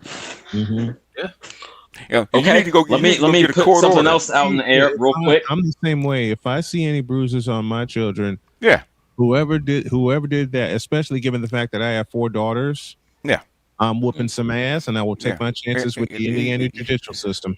Yeah. In other words, if the dude gets to the point we got to put hands on my kid like that, okay? Unless the kid's throwing punches, then it is what it is, okay? Yeah. Okay. Right. If you throw punches to your stepdad, whatever happens, okay. But then before you need to put hands on my kid, you need to be calling me. Hey, your kid is out of line, blah, blah, blah, blah, blah, and either he need to come live with you, either you handle it or you handle it, or I will, okay? And then I say, okay, man, put him on and I'll handle it, okay? It's about respect. It's about respect, okay? Because I respect your house, okay? Oh, my thought came back to me. Let me circle back. I got that California pothead memory. Forgive me, y'all, but it's on my mind. Another woman that was on the panel, and I have nothing but love for her, but she said that her baby daddy, quote, they were together for 10 years plus. Okay. They just didn't get married for whatever reason. She said that that he still pays all her expenses. He still Okay. pays all the housing because he's like, oh, that's my child is over there with you full time, so I'm gonna do that to take care of my child. If I told her that if he's so inclined, then go for it. Why is another yeah, dude if a in sucker your is house? there, then lick him. But I told her that he was being a sucker for that, and she Not disagreed. Obviously, necessarily. If he got the means and he wants to take care of make sure his kid taken care of because he don't trust the bitch and he got the means to do it, fine. I mean, there's a lot of rich dudes. I'm glad you said that, because this is where I put a bow on it. I summed up the argument by saying, if I have the financial means, then why would I transfer it through a third party? Really, like 4 parties: the government, then to her, and then to the child. If I'm in the better position to take care of the child, I'm just going to get custody. That's where I was at with it. Okay, the thing is, you're going up against something, because I had a whole bunch of brothers going up against. It's called the 10 years doctrine, right? Okay, the family court, which is not part of the regular court. People have that fucked up. Okay, family court has nothing to do with the regular courts. Okay, no. And the thing is, according to the family court, for the past 200 years, almost 200 years, okay, the mother has first right of the kid. Ain't nothing you can do about that. Okay. Which is so fucked up. No, I understand this. I've been to family court, man. Go ahead. There's a book called by Caroline Norton called "Till There Were Seven," written in 1839. Go read the shit. Okay, that's where it comes from. I have not read that. Okay, what is it called again? I'm actually going to look this up. 10 years doctrine. The 10 years doctrine. Look up Caroline Norton 10 years doctrine. Okay, that's what all this shit is based on. So basically, that woman has rights to the kid until the kid is 16 years old. Okay, you have no rights to that kid according to the family court. Terrible. Yeah, let's switch topics for a little bit. Let's switch topics for a little bit. Now, evidently, Killer Mike has gotten in trouble with a lot of butthurt blues. Well, he shouldn't take the fucking money. I have no issues with Killer Mike. I don't have no sympathy with Killer Mike. Motherfucker, you took the money because when you talk about the banking system and you talk against Joe Biden and that kind of shit against Democrats and they gave you a choice, you took the money. Okay, I want to hear it. I don't understand the full context. Can you guys lay it out in more detail? Yeah, I've heard about Killer Mike. Go ahead and let him play it first. Okay. Yeah, let me play it first. Here's the context. Give me a second here. Let me No. And while you're doing that, I have heard about him in the news lately. I didn't understand the full what it was. Here's the context. We go back with Killer Mike about 8 years. So yeah. Here's the context from the butthurt blue person. This kind of helps. All right. Fair use. Fair use. Message. Wrong messenger. My old faithfuls, thank you so much for all of the support that you have given to me over the years. I also this female is a Tabla speaks politics. Okay. She's a diehard butthurt blue. I don't cover her because I think she's crazy. Okay. I wish I could do that, man, without them coming after me. But shout out to my well, I would say something to her, but I think it would go in one ear and out the other. Because I can't do this shit. I wish I could. No, we know. BGS, they come unfiltered. You faster than a. You're not unfiltered, man. There's only so much I can say. If you come across this video and are not subscribed to the channel, go ahead and click that subscribe button. I would be happy to have you. Well, after having nothing to say, after he used his large platforms to advocate for people to vote against Hillary Clinton back in 2016. Yeah, this is the kind of chick we're dealing with. Then he turned around and used his large platform to advocate for people to vote against Stacey Abrams. And then he turned around and used his large platform to advocate for people to vote against Kamala Harris in 2024. Okay. After all of that, he has had nothing to say about the overturning for Roe v. Wade. He has had nothing to say about the rollback and the whitewashing of Black history. He has. Why would he have something to say about the overturning of Roe v. Wade? That's not his problem. It wasn't. He didn't do that. It wasn't him. Had nothing to say about the rollback. acts Yeah, of in fact, a lot of your dehumanizing. in fact, a lot of your so-called pro-blacks are against abortion. Okay, for a whole bunch of reasons. Indeed. Affirmative action now, after all of that, after all of the harm that he has caused, now he's using his platform to tell Black people to mobilize. Hey, what's up? Onyx Impact, Black Male Initiative. This is Killer Mike, also known as Black Mike. Male Initiative. 1965 Voters' Rights Act just got gutted. They gutted it. They No, literally you didn't. disintegrated it, and it's No, never. they didn't. I'm No, trying you to make didn't. it easier. This is what it's about. No. We put them in this video and they got butthurt blue and their panties in a bunch. Yeah, but anyway. They to redraw district lines to annex those most in need out. This is not just Black people and African Americans. This is poor people. So based on where you are, the more poor people are, they can chop you up. They can make sure. Has he lost weight? Yeah, he did a lot of weight. No, he lost Definitely. a lot of weight. Yeah. Yeah, he lost weight. Poor in the interest. He was a big motherfucker back in He the looked day. like 100 pounds. They can make sure it affects your job. They can make sure it affects every part of your life. So right now, you need to be putting pressure on our local politicians or local municipalities not to do this. We need to be putting pressure to make sure that those like you and like your neighbors still have the ability to exercise the full constitutional rights of voting, and it being effectively not eviscerated and us being taken back to Jim Crow. So we're going to start the largest voter initiative possible this fall. We're going to Okay, he's ready for people to vote. And he's been saying that. That's not new. get people out. Yeah, Right. he's ready for people to vote. What's the big deal? Polls. We're going to beat up those midterms, and going forward, we're going to do more than just march and protest. We're going to go to the polls. We're going to change. Yeah, that's what we're supposed to do. Office. We're going to get those laws back changed in favor of the people. Yes. This is Michael Render. Stay tuned. We're going to do something plot, plan, strategize, organize, and mobilize big next. Listen, Okay. I really don't have anything else to add because I have been talking to my people for the past 10 to 11 years. And I've been telling my people about these problematic people. Killer Mike, Ice Cube, Lil Wayne, Kodak Black. Yeah, that's why I don't cover it. And those was black men. Yeah. Yeah. Turner. There's so many of them. Did she say Nina Turner? Yes. Okay. All pro black male. Yeah. Blood. I've been telling my people about these problematic people for 10 to 11 years, and I have bringing my people the receipts for 10 to 11 years. Good. These people, especially Killer Mike. If you don't mind, BGS, I have some brand new insight. Hold on. I will. Hill and Eddie Glaude, they used their huge platforms to publicly talk about voting against Hillary Clinton in 2016. These are Bernie bros. These people are Bernie bros. And they were butthurt that Bernie lost the election. Yes, we were, and I have no bones.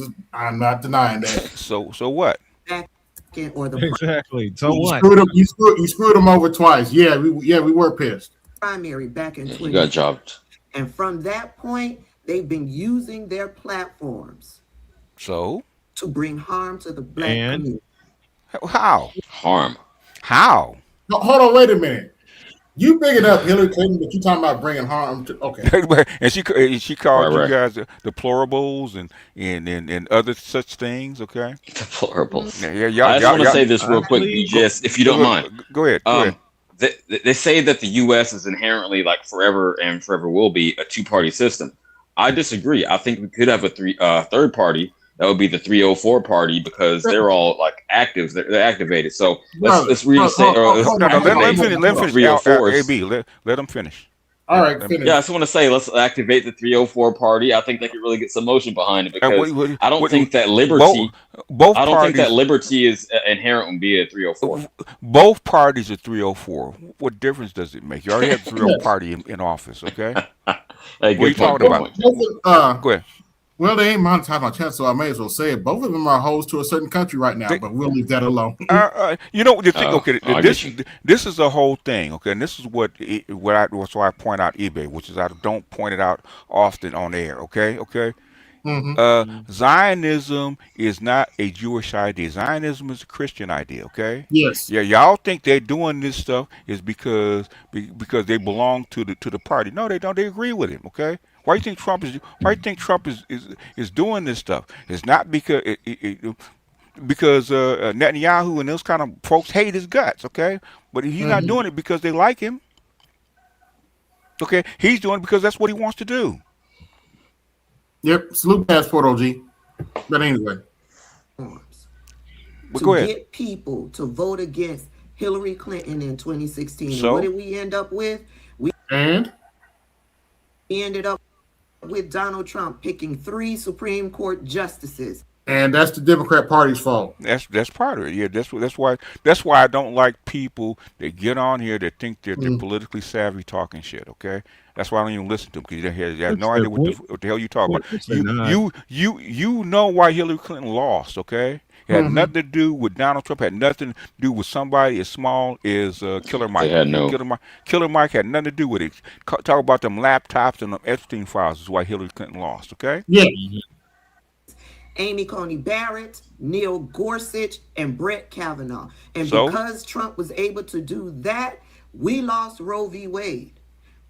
Technically you didn't lose it. It depends on what state you live in. You were going to lose it anyway. Yeah, and you didn't lose it because, like you said, you didn't lose it is because guess what? The states can actually vote it in. Okay, abortion is still with you. You can still get an abortion. It's not illegal. Yeah. In most states. Then Killer Mike jumped back up on that high horse and galvanized people to vote against Stacey Abrams. There's pictures. As he should. But also black men nothing.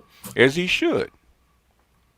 And Killer Mike pointed something out. They were talking about how he went to do a deal with the current Republican governor. I forget his name. Greg Kemp, I think is his name. Yeah, Kemp. Yeah.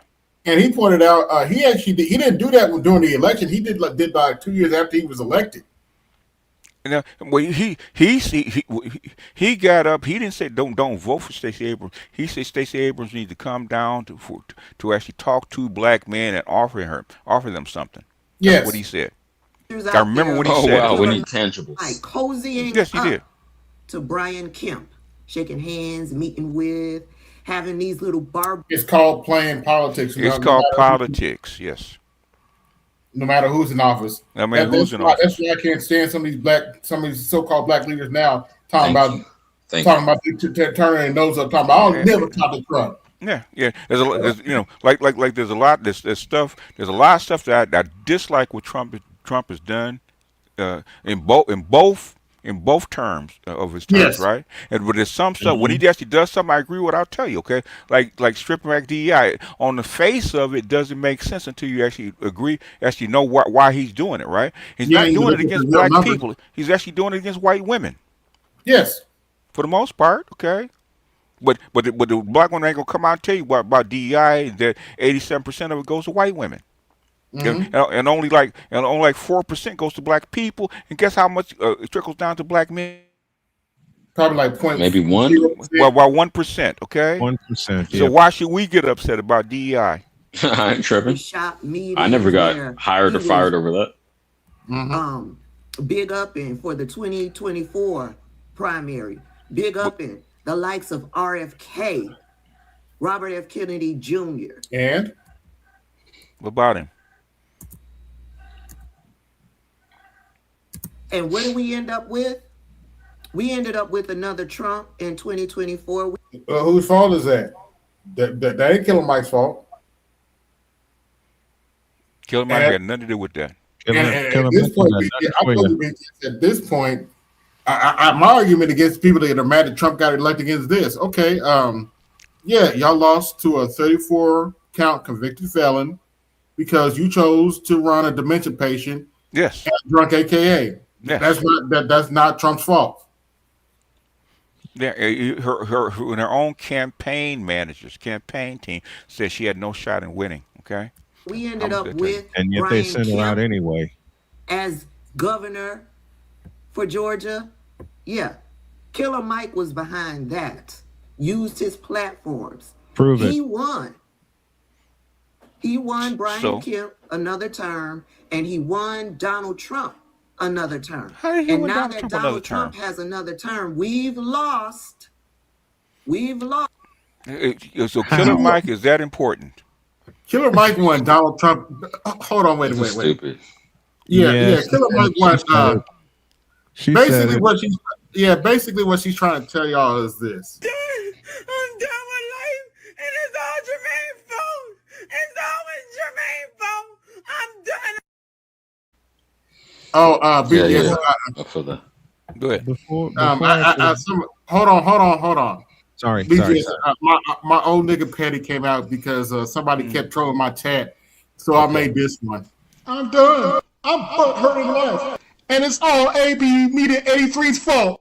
It's always AB Media 83's fault. I'm butthurt. I'm butthurt. I'm butthurt. Why is he still around? You ain't got no sense. But let's finish this video. Before I go to bed, I'll give y'all these two before I get out of here. First of all, with what she's talking about, blaming Killer Mike for everything, I just say, huh? And then couple it with, now that's some bullshit. I'm going to say goodnight because I get Jody up in the morning. Thanks, guys. Appreciate it. Absolutely. Shout out to Aquatechy for the Cash App. You get a cha-ching, cha-ching, cha-ching, cha-ching. You better thank you, donuts. Little remix. But anyway. Go ahead and let it play out. The Voting Rights Act. It has been gutted. Civil rights legislation has been rolled back. We've lost DEI. Black history has been whitewashed. Books have been banned from Black authors. And this mofo hops up on his platform and now wants to galvanize Black people to correct his mistakes. Now, Black people will do just that. Black people will do just that. But I'm here to remind Black. What Black history we lost? We have more access to Black history, especially with AI now, than we ever had. In other words, white it's not deleted; it's rolled back in the school system. That's what she's saying. Okay. Mofo that helped to get us here.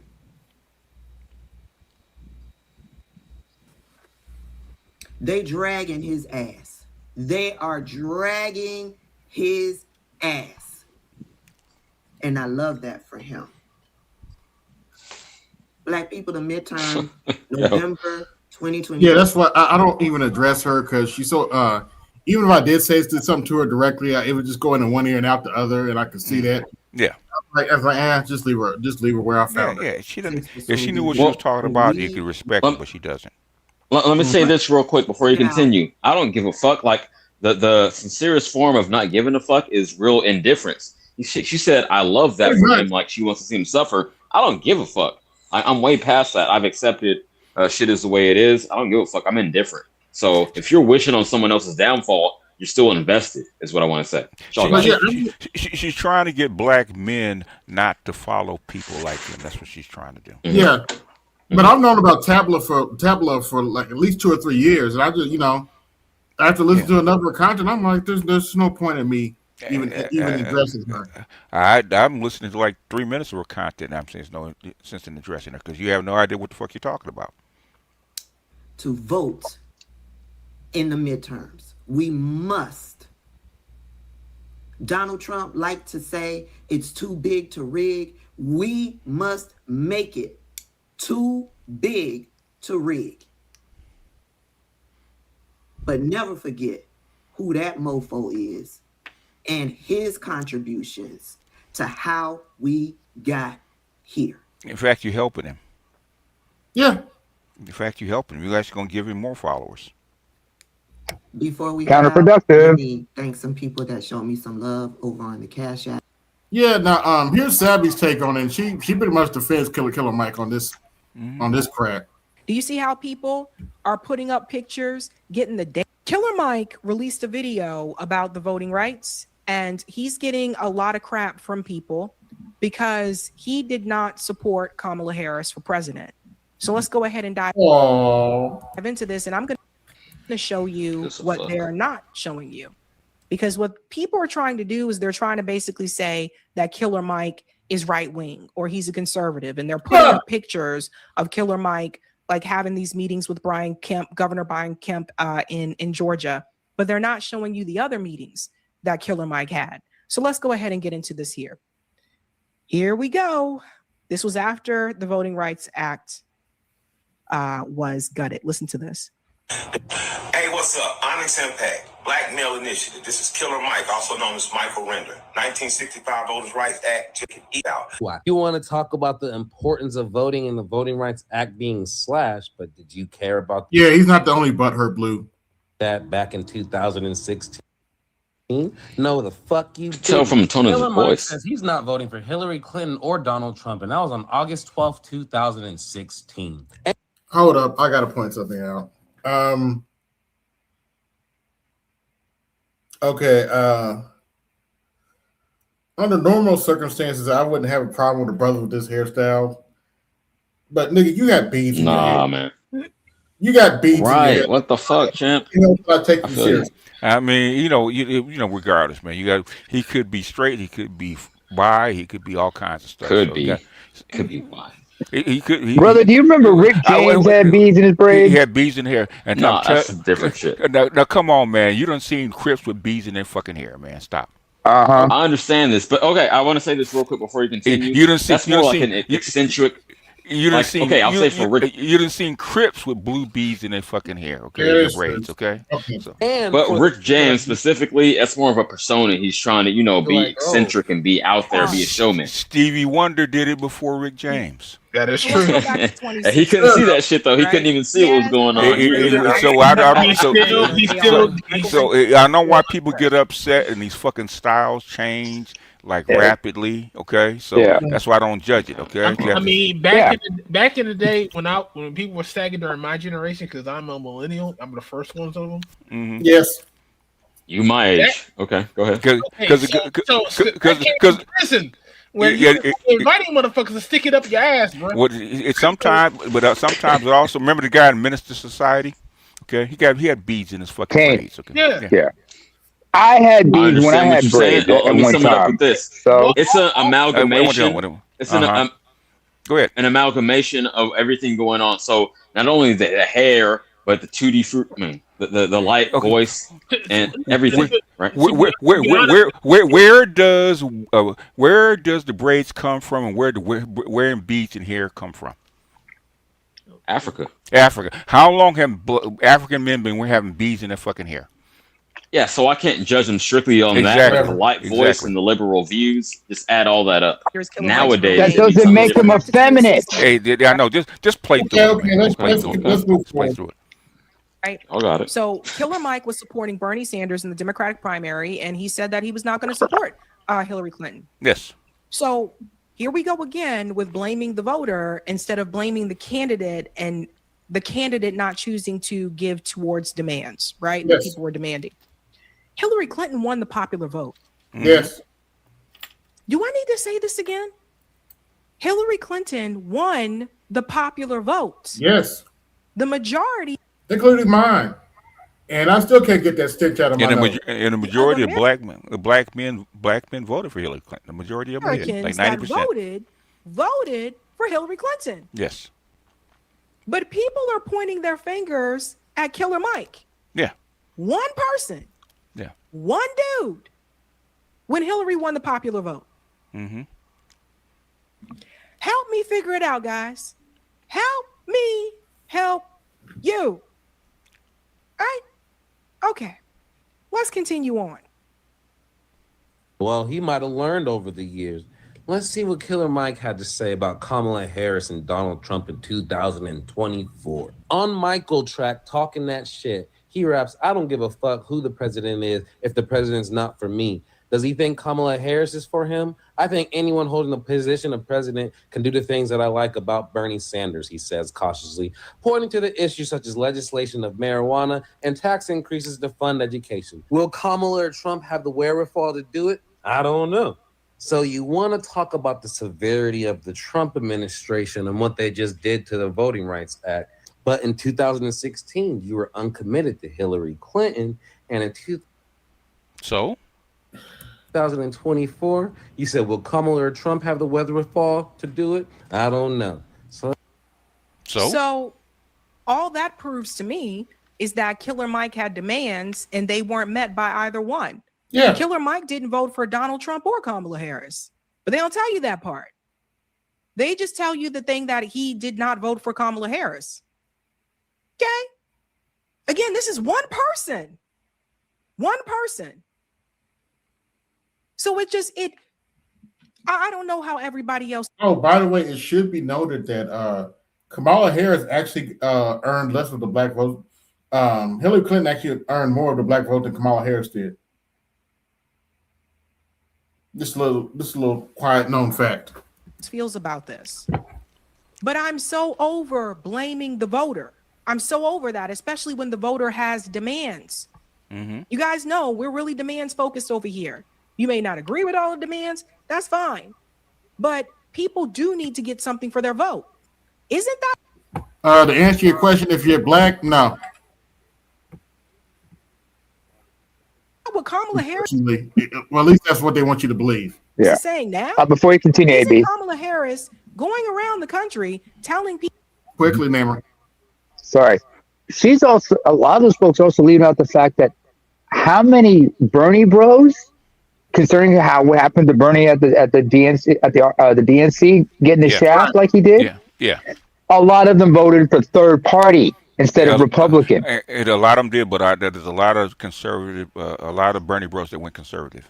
Yes, that too. A lot of them. They got you jaded your voters like that. So go ahead. White and black, yeah. They went Now, and she even said this to black voters that you should get something for your vote. Yes.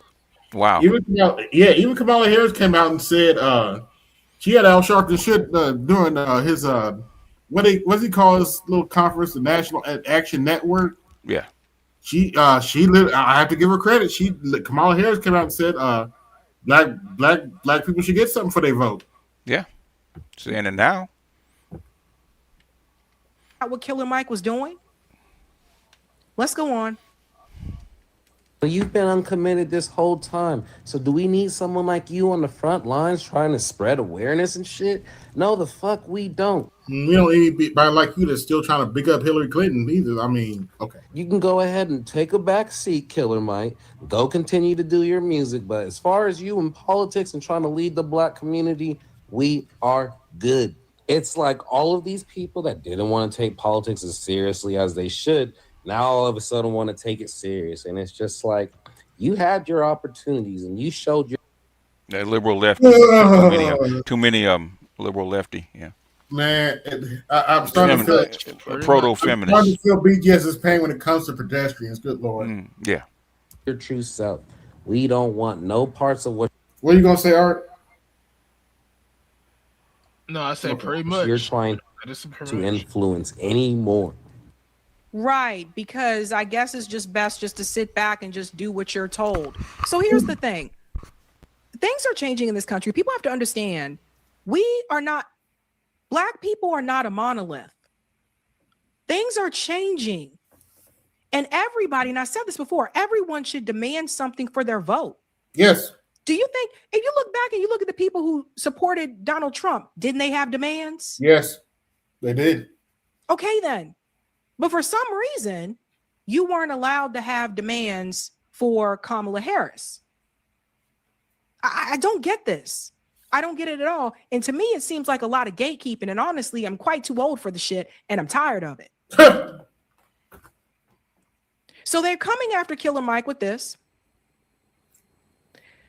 They're sharing this picture of Killer Mike having a meeting with Governor Kemp. This guy said here, he said, This was you during Miss Abrams' campaign. Where are the programs for Black boys that you said you did this for? Why did you go talk to your friend about Black voting rights being taken away? Where's the fucking lie? Try somebody else. So this is a picture of wait for it. Killer Mike meeting with Brian Kemp. Killer Mike responds here. The governor race was in 2018. I supported Abrams. My meeting with Governor Kemp about jobs, trades, and more was in 2020. Oops. You are incredible, liar, and FN2. Stop lying.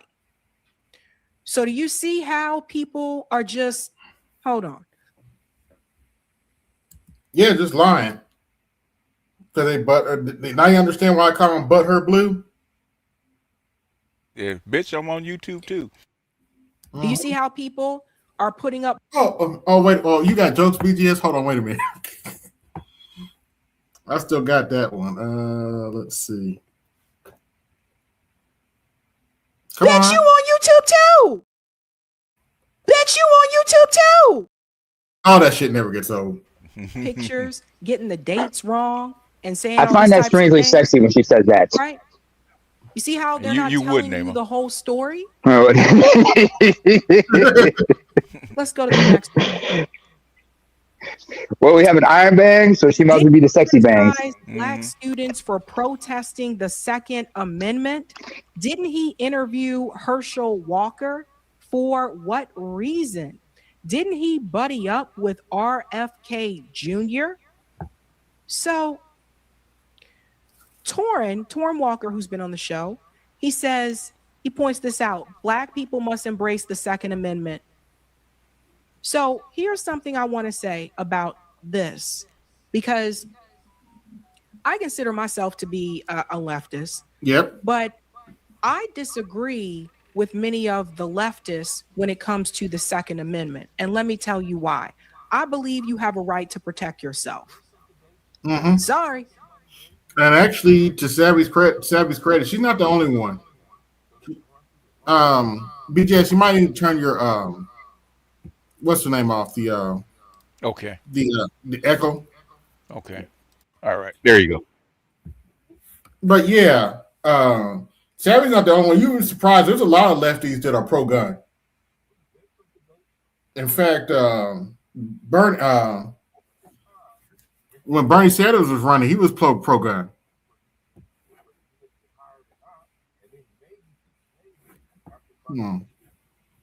Who was that coming from? There's a lot of people on the left who are pro-gun, especially in these past few years. They've had their views on the Second Amendment has been changed after seeing all the violence, especially with the alt-right and everything. A lot of them saying, you know what, we need to arm ourselves, and protect ourselves in groups. Especially the guys in the black balaclavas, the social justice wars. A lot of them are starting to change their views on the Second Amendment, realizing they may have to fight fire with fire. I mean, the thing is, America is not going to give up their guns. Okay. Hell no. So going against the Second Amendment, going against guns is a waste of time. Mm-hmm. So, yeah. Are you going to get rid of all of them, or everybody needs to tool up? Right. I prefer the latter, but go ahead. So yeah, what's on the docket for tomorrow, BGS? Oh, I don't know. We'll see when I get up there. It could be the Voting Rights Act. I got to research a little bit more. Okay. The reboot of the it seems to be the reboot of the Iran war, and maybe, just maybe, it might be the end of the Ukraine war, because Trump and Putin are trying to negotiate some kind of ceasefire in Ukraine. So, okay. Yeah, there's a bunch of progress. Yeah, there's a bunch of stuff that could be going on, and then whatever you guys bring up, man. I don't, because I wish I had more time to keep up with domestic issues. Okay, because like the Voting Rights Act, from what I'm understanding about it, is it's more about districts. Okay, about gerrymandering. Gerrymandering. Okay? That's the gist I got too. Yeah. So it's not about taking your rights away to vote. It's about how districts are actually shaped. Okay, about gerrymandering. Okay. Yeah. Yeah, it's more about how the districts are shaped within them. And thing is, we don't know without it being enacted and actually put into practice. We have no idea how it's going to work. Okay. Yeah, that's the conclusion I came to. It's probably going to take a couple election cycles to see what happens, and then you're going to have to get into some kind of state and congressional legislation as you correct whatever you think is going to be wrong with whatever it is. Okay. Yeah, it's going to probably take a couple election cycles before they sort this out.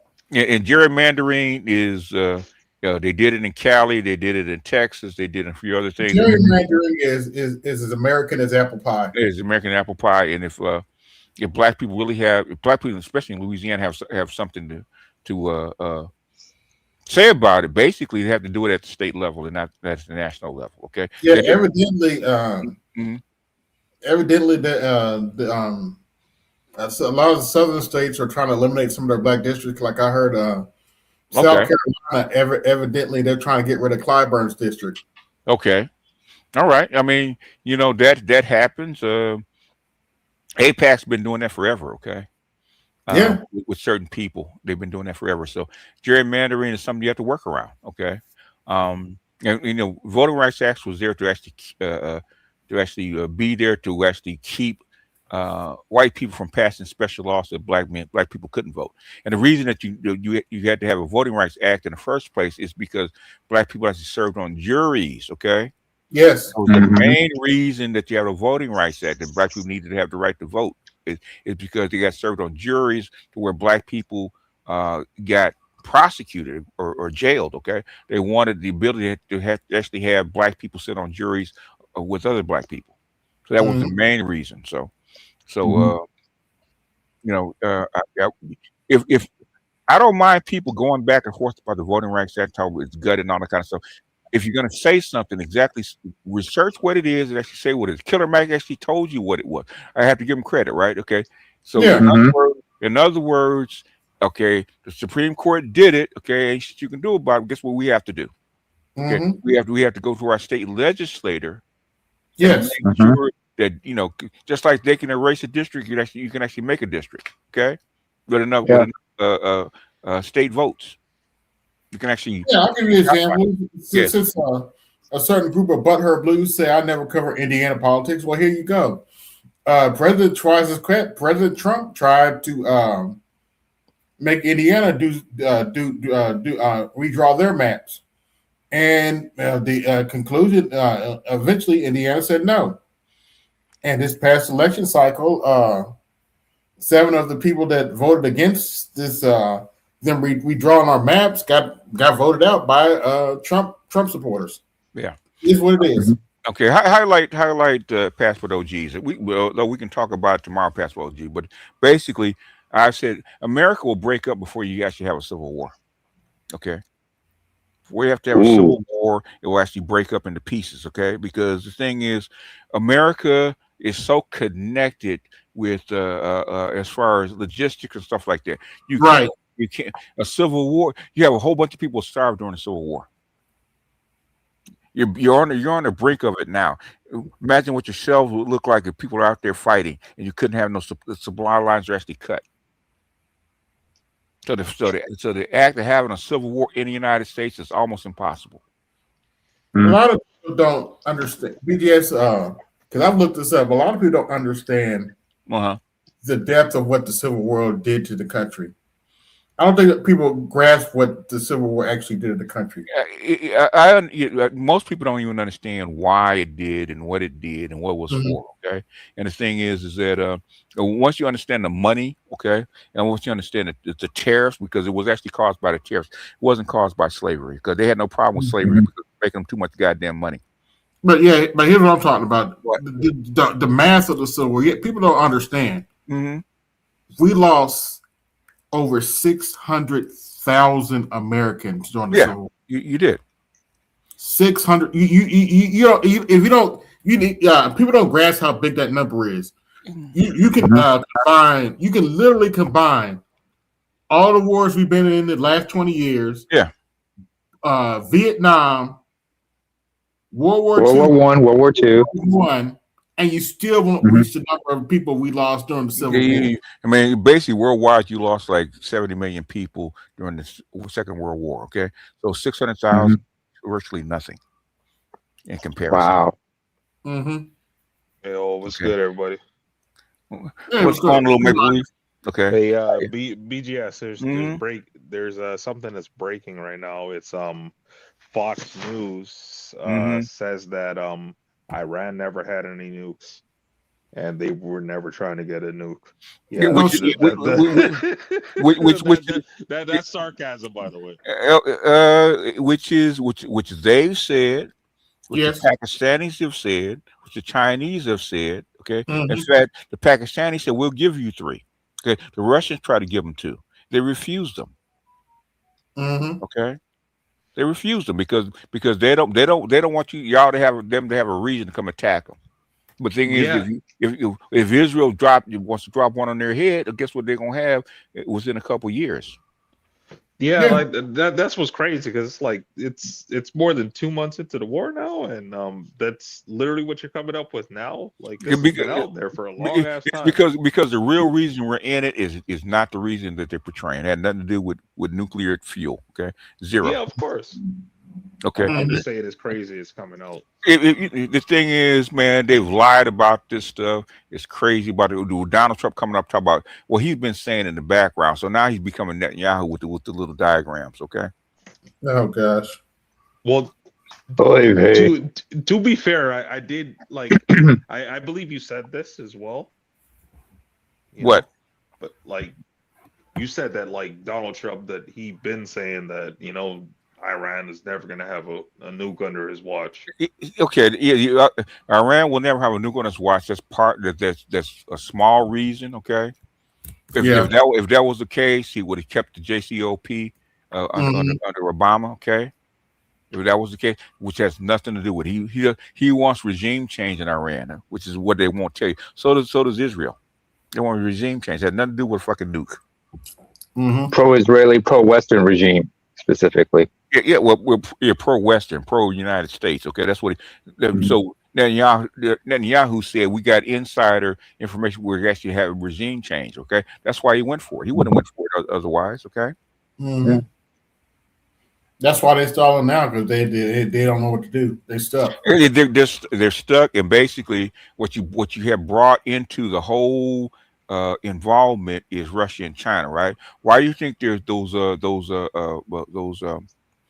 those particular drones, man, with the fiber optic drones killing tanks in Israel right now? Where do you think those motherfuckers came from? They're not making them there. They're making them in like the ones Hezbollah and everyone are using. Yeah, they were I mean, just like the old before that, you had the Katyusha rockets. No. Listen to what I'm saying. Listen to what I'm saying. Okay. Remember the Ukraine war, right? They started using those FPV drones, right? To attack, correct. To attack bunkers and stuff like that, right? And then what happened was that the Ukrainians started using countermeasures to bring the drones down, right? Okay. So what the Russians did was do fly-by-wire, right, with the fiber optic FPV drone to prevent them from doing what? Correct. Electronic countermeasures, right? Okay. So how did something that the Russians and the Iranis get all of a sudden within a month or so wind up in Lebanon, taking out tanks? Well, Scott Ritter came out and said he's just like, how come like the technology that the Iranians and also like Hezbollah using, the Russians, yeah. And now Hezbollah just got these things. Hezbollah didn't have these things 2 months ago. No. Yeah, like before that they just had only the Katyusha rockets, like I said. And these rockets, they're like and from what I understand, those drones, those fiber optic drones, they based the Russians based that model off the Shahed drone, drones that they were being supplied by. Those are not Shahed drones. Those are FP. Hold on. Prior to that, I mean, sir, but okay. Okay. My apologies. The Shahed drones are based off the MQ, I think the MQ2s, the MQ3s that the Iranians have brought down by the U.S. No, from the Iranians actually brought down in the U.S. from the U.S. in 2011. Okay, that's what the Yeah, I drones remember that. are Okay. based off of, okay. So they Mm-hmm. reverse engineered all that shit and started building these Shahed drones, right? Okay, Shahed drones are actually Mm-hmm. shipped to Russia during the Ukraine wars. Okay, Russians Mm-hmm. actually proved upon them and shipped them back, right? But the FPV drones have been around for the last 25 years, especially coming from China. Okay. Okay. All right. And what the Russians started doing, since Iran makes so many of those FPV drones, they start mounting Mm-hmm. weapons to them. Like Mm-hmm. incendiary, not missiles, but short little ballistic missiles to them, and start blowing up shit. Okay, but Mm-hmm. the Ukrainians got hit, but start bringing them down, right? Okay, and so Mm-hmm. they start using fiber optics. Okay, Mm-hmm. guess what? The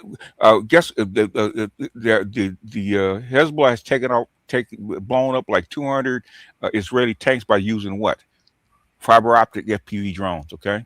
They're not the huge Correct. drones, okay. Those are the little the little quadcopter drones that people fly up and take pictures with. Yeah. Okay? They're a little bit bigger, Yeah. but the thing is that's what's being done. Mm-hmm. Those are not the Shahed drones, okay. Mm-hmm. Those are not the glide drones. Okay. Oh, okay. I understand corrected.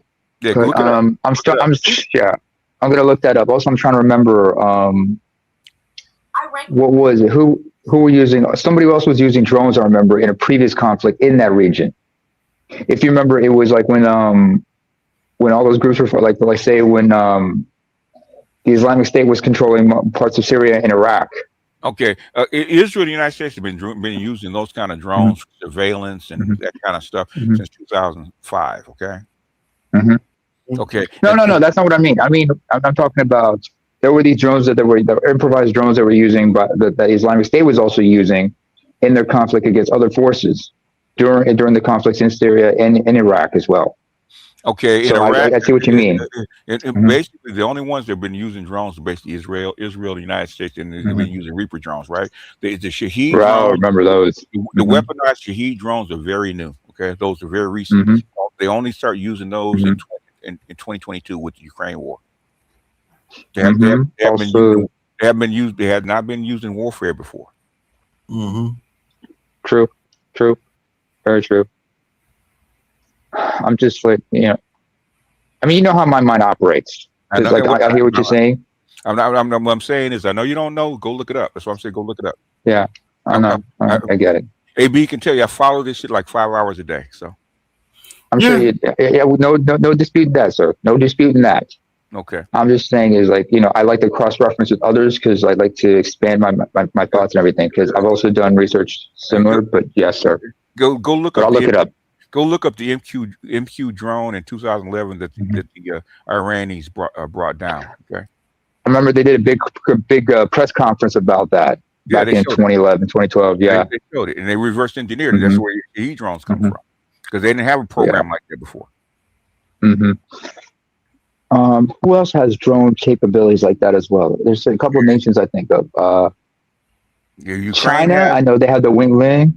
China, Pakistan. You got Turkey.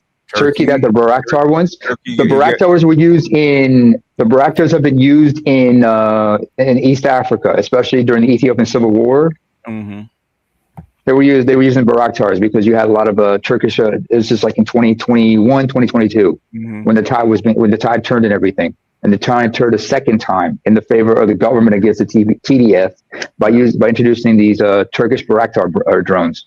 Yeah, the drone warfare is very new. Okay. It is warfare. They've been used, like the United States, been using drone warfare on a larger level, not at the small level that they have now. Like how they've been using it, especially like in Afghanistan when they were trying to take out like certain Taliban leaders and whatnot with the Reapers. Yeah, with the Reapers. I remember reading. The Reapers are big. Yeah. Yeah. I remember an article about that on Times or Newsweek. This is back in Obama in the 2000s. Obama used to use Reaper drones all the time. Predator. Yeah. Okay, those are Reapers. The Predator drones. Yeah, Predator drones, Reaper drones. Yeah, exactly. Yeah, they've been using them since 2005 or 6. Okay, the bushes. Ooh, that's just nasty. Yeah. So, but That the was thing just is, nasty. but the Shaheed drones are very new. Okay, Mm-hmm. and they really just started recently using them during the Ukraine war. They didn't use them And before. the five, yeah. Go ahead. Just to switch it up for a little bit. I wish Snowman was still here to talk about this. You think LeBron's going to retire after they get swept? Who? LeBron. I don't know. You know, the thing is, that LeBron will probably leave with Jeannie Buss because she's the one that's paying him. Okay. I mean, they're going to get I'll swept. sit- They're going to get swept because Doncic is not playing. So without Doncic, they're going to get swept. Yeah. Oh, Doncic, yeah. Luka Doncic. So Interesting cat he is, you know.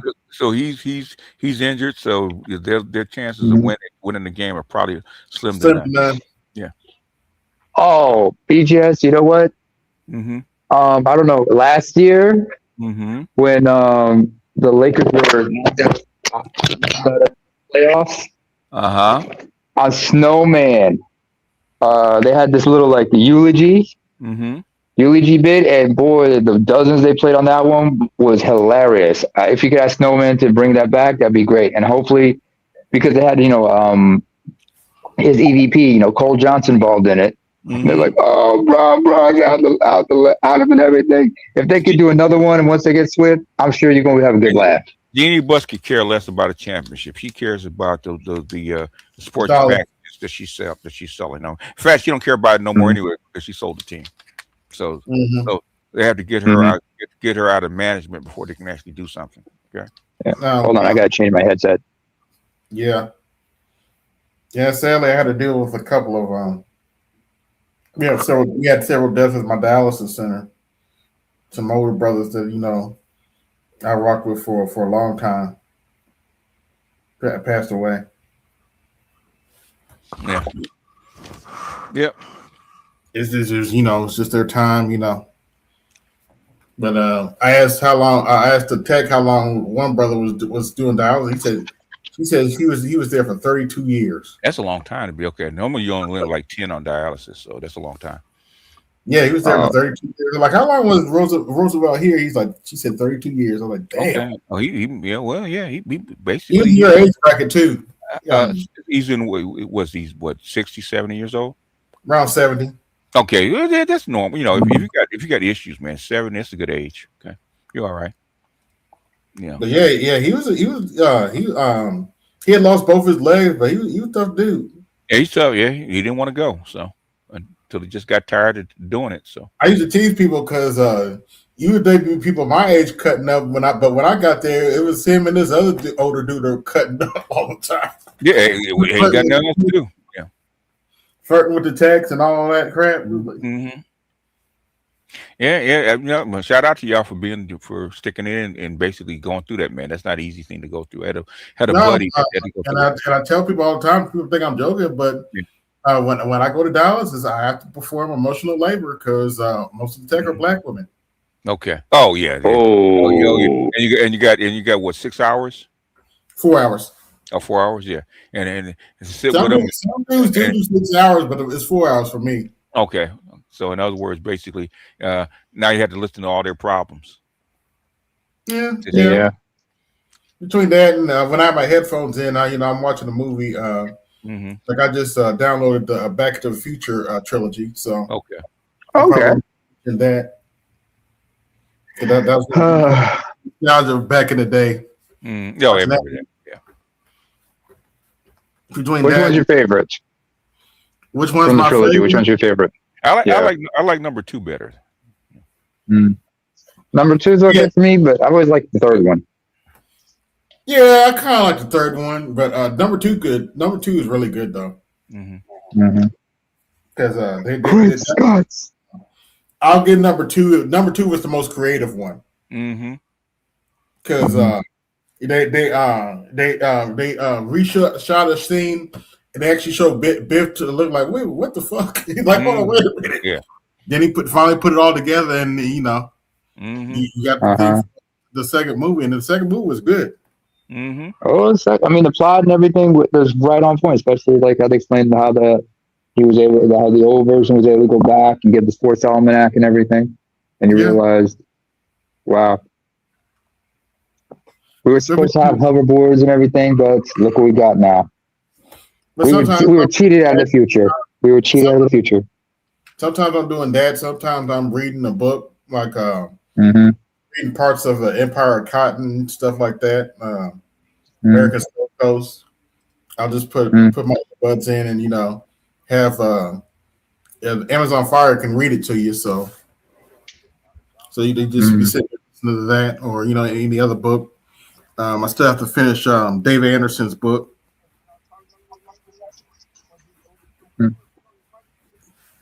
Who's got a TV on the background?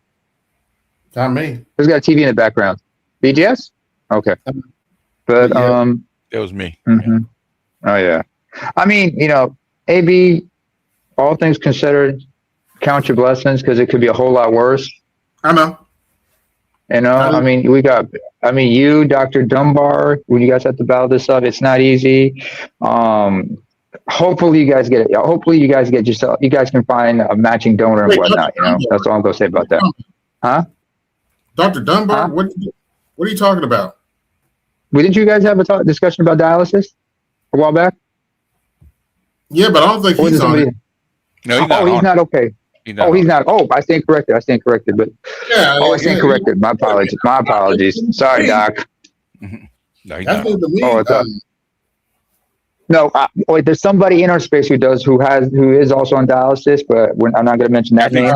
I think Snowman was on it for a minute because of his treatment, but he's not on it anymore. Yeah. No, he was on chemo actually, but yeah, he was on chemo prior to surgery. So there's people who've been on chemo. I remember losing a family. He friend survived. of family. Yeah. One thing about Snowman, he survived pancreatic cancer. That took out my uncle. Oh yeah. It takes out most people. It's almost like a death sentence. That's what took out Patrick Swayze, the actor. Pancreatic cancer. Yeah. And hold on, wait a minute. Let me finish. Go ahead. I'll lie to you, BGS. It took me a day to even register my uncle was gone. Okay. Yeah, it wasn't. A lot of my relatives, I knew they were gone before they were gone. So. Yeah. So by the time they died, it was already like my best friend. I knew he was gonna. I knew he was gonna die before he died. He actually died the next day. So. Yeah, it didn't even register that he was. It didn't register in my mind that he was gone till like the next after my cousin announced that he was gone. Yeah. Yeah, wow. I mean, you can't. Like normally, I know. Like when my uncle died, man. If you're open to it, like my uncle came to me in a dream. Okay, like same thing with my grandmother. Okay, before she actually passed. Same thing.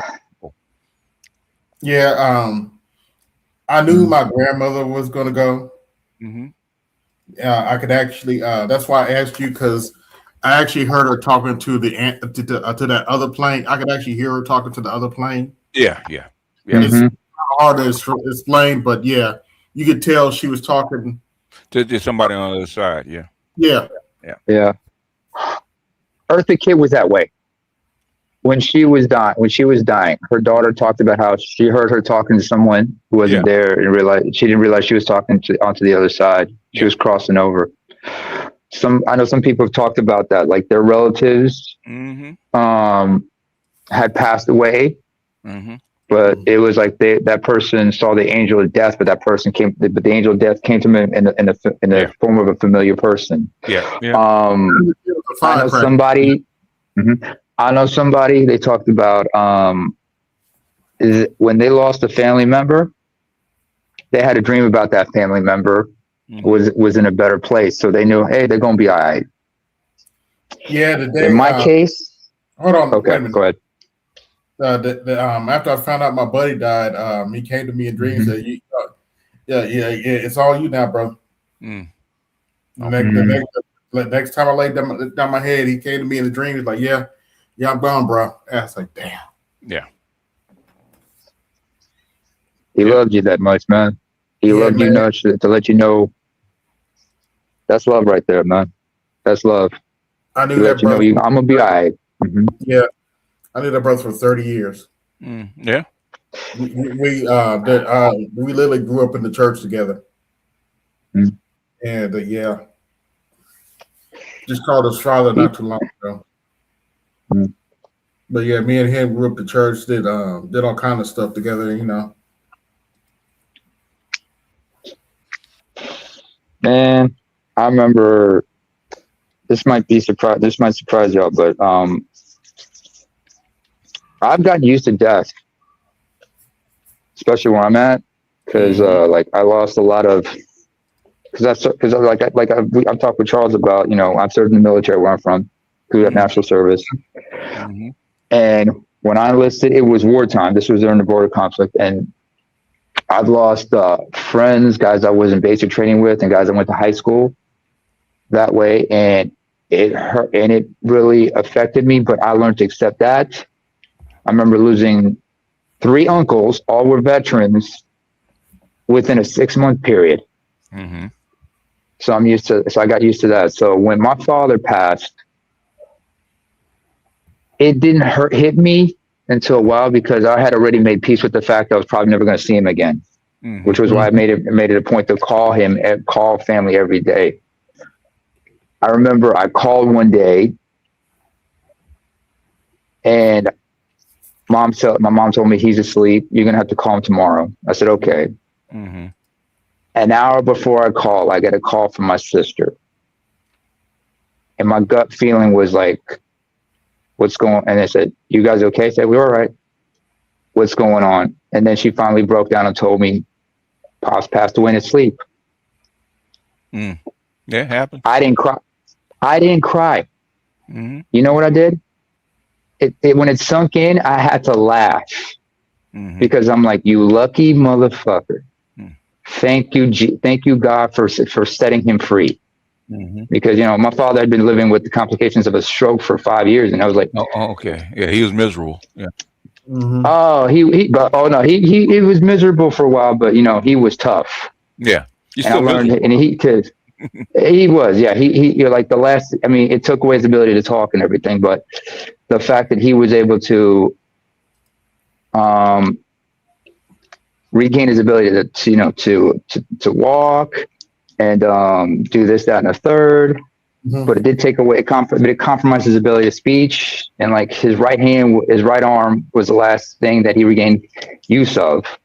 But you know, he wasn't the same. Yeah, that funny story, BGS. I was talking to my sister a couple months ago, and I told the truth.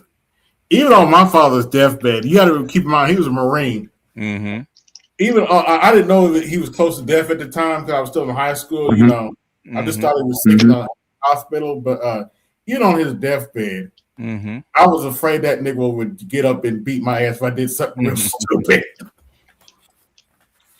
I was that tough, huh? That nigga had enough strength to get up and just beat my ass if I did something stupid. That's how tough. God, hey, AB Senior, God rest his memory, yo. Yeah. Because that motherfucker was not playing. He probably looked at you like, what? Yeah. You better not do something stupid. 1932. He would have been 90 something if he was still living. Oh, okay. He lived a good life. Yeah, he was a silent generation. He was silent generation. From what my mother's told me, I was number 7. Okay. Evidently, lucky number 7. Yeah, evidently he had a child when he was still a teenager. Which is a lot of people think. And so evidently the family didn't get along with his family, and I didn't find out about this till I was like 26. So I have a sister that I haven't met. I may have met her. I don't know, but she said that she was at my father's funeral. I don't remember her. But yeah, I got 4 sisters and 1 brother. Well, technically, I have another brother because his ex-wife had another child. But yeah, it's complicated. But a lot of black families are like that. I used to think my family was the only one jacked up, but you find out it's common. that kind of stuff is common around a lot of black families. About it. What did you call it back in the day, BTS? That especially back in the day with that walking divorce. Oh yeah, walking divorce. Yeah, where one person just leaves and technically they're still married. Oh yeah. One of my cousin's parents, they passed away, and they found out their parents were never married. They literally found out their parents weren't married, and they're like, "Oh, damn, okay." Yeah. They found out that later that their parents weren't even married. That's like, well. Oh yeah, oh yeah, that happens all the time. We found out that my great grandfather was adopted by his, that his mother had him by another dude. Oh yeah, that happens all the time too. I was like, oh okay. Yeah, the redhead stepchild, as we used to call him. Yeah. I asked my father one day, how come my mother's maiden name is different from my grandmother's maiden name? He was like, shit. He's like, shit. He said, look, your biological grandfather died before you was even born. Yeah. I didn't even know that man's name until I was 30. Yeah. But you know the reason why they give the offspring the father's last name, right? Especially in the South. Yeah. So they can keep track. Yeah. In fact, I think I had it. See if I can find it because somebody actually did a skit about that. Okay.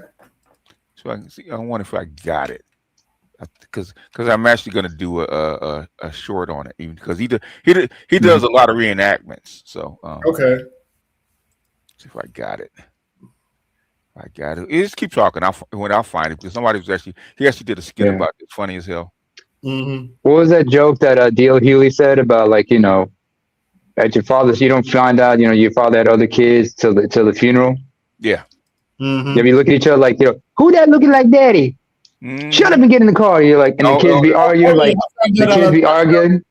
The kids be arguing, like, my nephew's father, I went to his funeral and I saw 4 or 5 other kids. They were within the same age bracket. I was like, "What the hell?" Happens all the time. Damn, he was busy. There's a lot of things that go back and forth. In fact, my grandfather was like that at one time. My mother-in-law found out that her sister was her mother. So. Oh shit! After her sister died. Yeah, that happens a lot too. Oh, that's Ted Bundy was like that. Did you know that? Was he? Ted Bundy. Yeah, Ted Bundy. His mother had him through SA, and he was raised by his grandparents. And so his mother he thought his mother was his sister, but his grandparents was actually his parents. What he thought, but no. Yeah. And then when he realized the truth, he was like, oh, but the way his mind operated, he was just like, mm-mm. I'm glad you mentioned LeBron passport because I know some brothers from Cleveland, and the rumor about him is evidently his mother was a very well-known groupie. Yeah, she was a groupie and a crackhead. So yeah, she was a very by the way, they're from Akron. Yeah, she was a very, very well-known Cleveland Cavalier groupie back in the day, and there's no telling who LeBron's father was. And she don't know. So he doesn't know. LeBron, Raymond, James. That's why I wasn't surprised when she who did she sleep with? Was it Devontae West? I forgot. Delonte West. That was a rumor. Yeah, Delonte West. No, it wasn't a rumor. It was true. It was true. Yeah, it was true. I heard he went crazy later. They found him because it came out in public. Yeah. Yeah, he's like bipolar, from what I understand, and severe. Yeah. He was homeless for a while, and I remember what's his name? Mark Cuban found him and gave him a job to help him turn his life around. Well, and he's had to deal with that. I remember Patrice O'Neal talked about that. He said, "Come on, man. She's from nearby Cleveland. When she looked at it, Delonte West, you know what she thought? Busy Bone from Busy Bone or Lazy Bone from Bone Thugs and Harmony, the light skinned ones." He's a red bone dude, so she loved that. Yeah. Oh wait, AB. I remember there was a song Busy Bone had on his first solo album, Heaven's Movie. It's called Thugs Cry. At the beginning, he always lets people know because he's short and light skinned. He always said, "For the ghetto media, don't let the light skin fool you. I will fuck you up." I'm glad you said that. I love that song. This is what it sounds like when Thugs Cry. I remember that song. Yeah, that's the one. Yeah, that's one of my favorite songs. That and what was that song? The Roof is on Fire because the way they play the piano on that one. Just love that one. That's the old party theme. The Roof's on Fire. Yeah, the Roof's on Fire, and Demon said, The roof is on fire. We don't need nothing but the weed and a lighter. We don't want to. We don't need no water. Let the mother. No, in the song. No, BGS in the song. The roof is on fire. Or that Busy Bone said. We don't need nothing but the weed and a lighter. That's what, what he says in that song. What he says. Yeah, but yeah. The original. It's just an original part. I get that. BD's probably not gonna watch it, but I've been watching The Boys, the series The Boys on Amazon. And they show this black woman thinks she know everything. Thought she had it all planned out, and then the polar opposite happens at the end of the show, and they're like, I don't understand. I'm supposed to be the smartest person in the world. I was like, you don't know everything, though. Yeah. What was it that Plato said? He said, "I am the smartest man in the world because I know absolutely nothing." Nothing. Yep. Exactly. Yeah, that's something I've noticed over the years. Shows self-awareness. The smartest people I've ever met in my life will be the first to tell you I don't know everything. Yeah, because you realize how much you don't know. Yes. Yeah. Yeah, I don't know. Yeah, I don't know everything. Yeah. By the way, BJS. If you did, I got you your beads. I got you your beads as usual. I always got to get you. I got some additional ones. And the additional ones, what that means? I'm apologize in advance in case I fuck up later on. Hey, I'm the problem child, but I'm the good child. You know that. My parents raised me right. You should shook my father's hand and said, "Thank you for raising this motherfucker right." I know he's unbearable sometimes, but you did what you could. Yeah. All he needs is some African Nash to go along with it. Yeah. My dog. I got one of my boys in South Africa. He tells me, man, he's in KwaZulu-Natal and Durban, to be exact. Yeah. Not Cape Town or.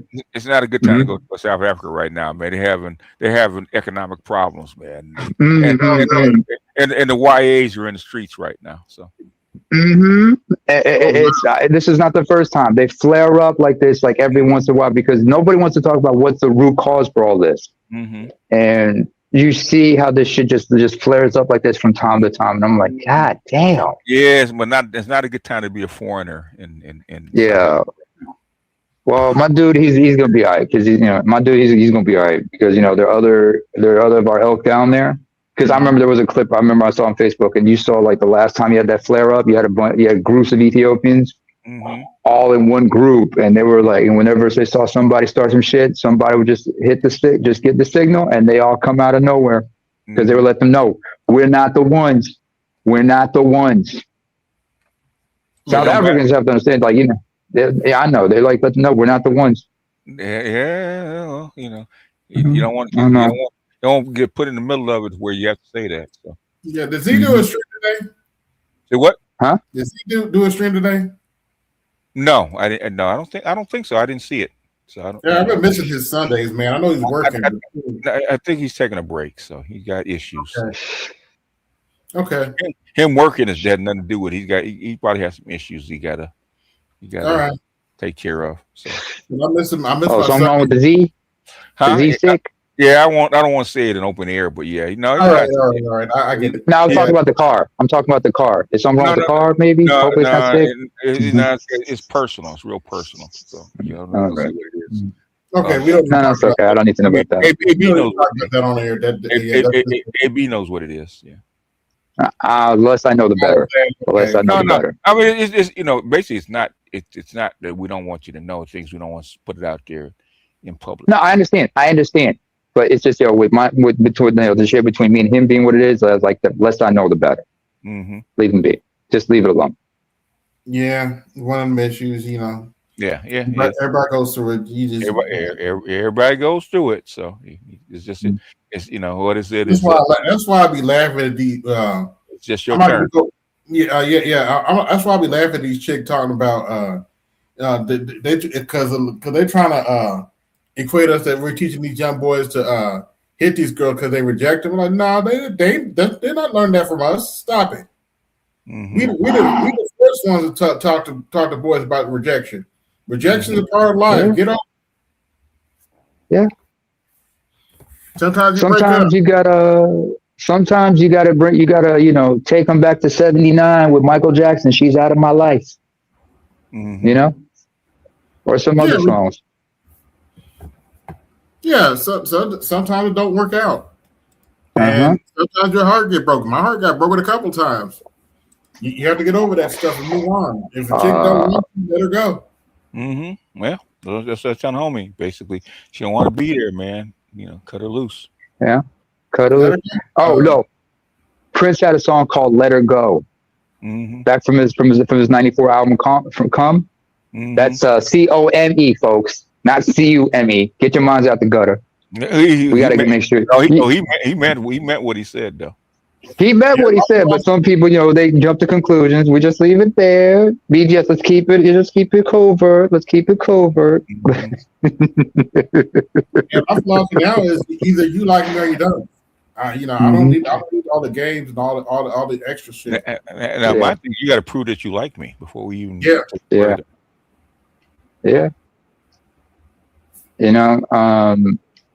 What is it? I listened to sad songs after I got rejected. That helped me get through it. I mean, one of my favorite songs to listen to was like "Somebody Already Broke My Heart" by Sade. I love that song. I love that song. It's a good song. There's a song I remember because I listened to like rock and metal as well. There's a song I remember a group called 3 Days Grace called "Last to Know." It's like when a girl just ups and leaves a guy, he doesn't realize it. But the song just talks about the whole process you go through of a heartbreak, and then at the end of the song, you come to terms and realize this was a shitty ass relationship. I'm out. I'm glad it's over. Hell, I got another song. It's by Puddle of Mud. It's a group from the 2000s. They had a song called "She Fucking Hates Me," where he talks about you got with a girl, but then shit got ugly. And you just glad she's out of your system, Yeah. I think I just turned a lot of guys to white music. Okay, I know, blame it on Neymar, but hell, it helps. It's all Neymar's fault. It's always Neymar's fault. I'm done. I'm done. It's all Jermaine's fault. Yeah. I'm just glad it was never Tito's fault. That's all I'm gonna say about that. Because remember, Jermaine was always the one singing, let's get serious. And let's not forget, before Bobby, he was with Whitney. They did a duet song. That's what I mean. Jermaine was a motherfucker, man. Because I hear about Jermaine. Okay. That's why he was a greasy motherfucker too. He was greasy, yes, sir. He's still greasy. Oh yes, Jermaine was that. Look at him. Look at him. Yeah. Okay. Yes, sir. This is my message to the AKAs if they try to run Kamala again. Yeah, well, good. Basically, if y'all put up this drunk AKA, we don't. Hold on, wait a minute. Let me zoom in here. If that drunk AK is the best you can do, you don't deserve to run shit. They don't. Okay. They do not. They don't. All right. And I'll say it on. Hold on, lady. Put your pinky down. Put your pinky down. I know how y'all like to put that. So put that pinky down. And I'll say it to their face, if that's the best y'all can do, you don't deserve to run shit. And that's not me trying to say that all AKAs are stupid. I know they're not. No. I know y'all could do better than that. But if you're gonna claim Kamala's the best you can do, don't talk about running shit. They can do way better. They can do far better. It's just unfortunately, with certain organizations, nothing against sororities or fraternities, but sometimes, when that group thing it overrides, everybody's individual thinking. Mm-hmm. That's when you got to be like, I need to step away. And I'm not trying to be funny either. You think Vladimir Putin or Xi Jinping care about ski weed? Mm-hmm. Ski weed? No, hell no. You think those men care about ski weed? Really? Okay. Some of those dudes might have to ask the Secret Service to carry a breathalyzer with them just in case, just to make sure she's like, fully coherent. Shout out to Judge Joe Brown. I'm not even gonna go there. Judge Joe Brown. What did you say about Judge Joe Brown? He don't give a shit no more. No, he doesn't. Because I'm scared to play the stuff that Judge Joe Brown said about Kamala Harris on air because he boy man. Oh damn. Well, AB, you got to understand, I don't really give a shit. I've seen a lot in my life, a lot of my days, and I don't give no shit. He said, she basically said she slapped her way to the top. She's a slut. Mm-hmm. Oh, yeah, she was low down. Willie Brown was hold down. Yeah, she was. Amongst other people. She wasn't that, what's his name? Montel Jordan? Yep. Montel Williams. Yeah. Wait. She was with him? Yes. Damn. I bet she was worse than Emma than the MS he's got to battle. Yeah. I'm not gonna say she wasn't a looker back in the day, but yeah. Her sister is better looking. Nah, I don't know. Could be. Yeah. Could be.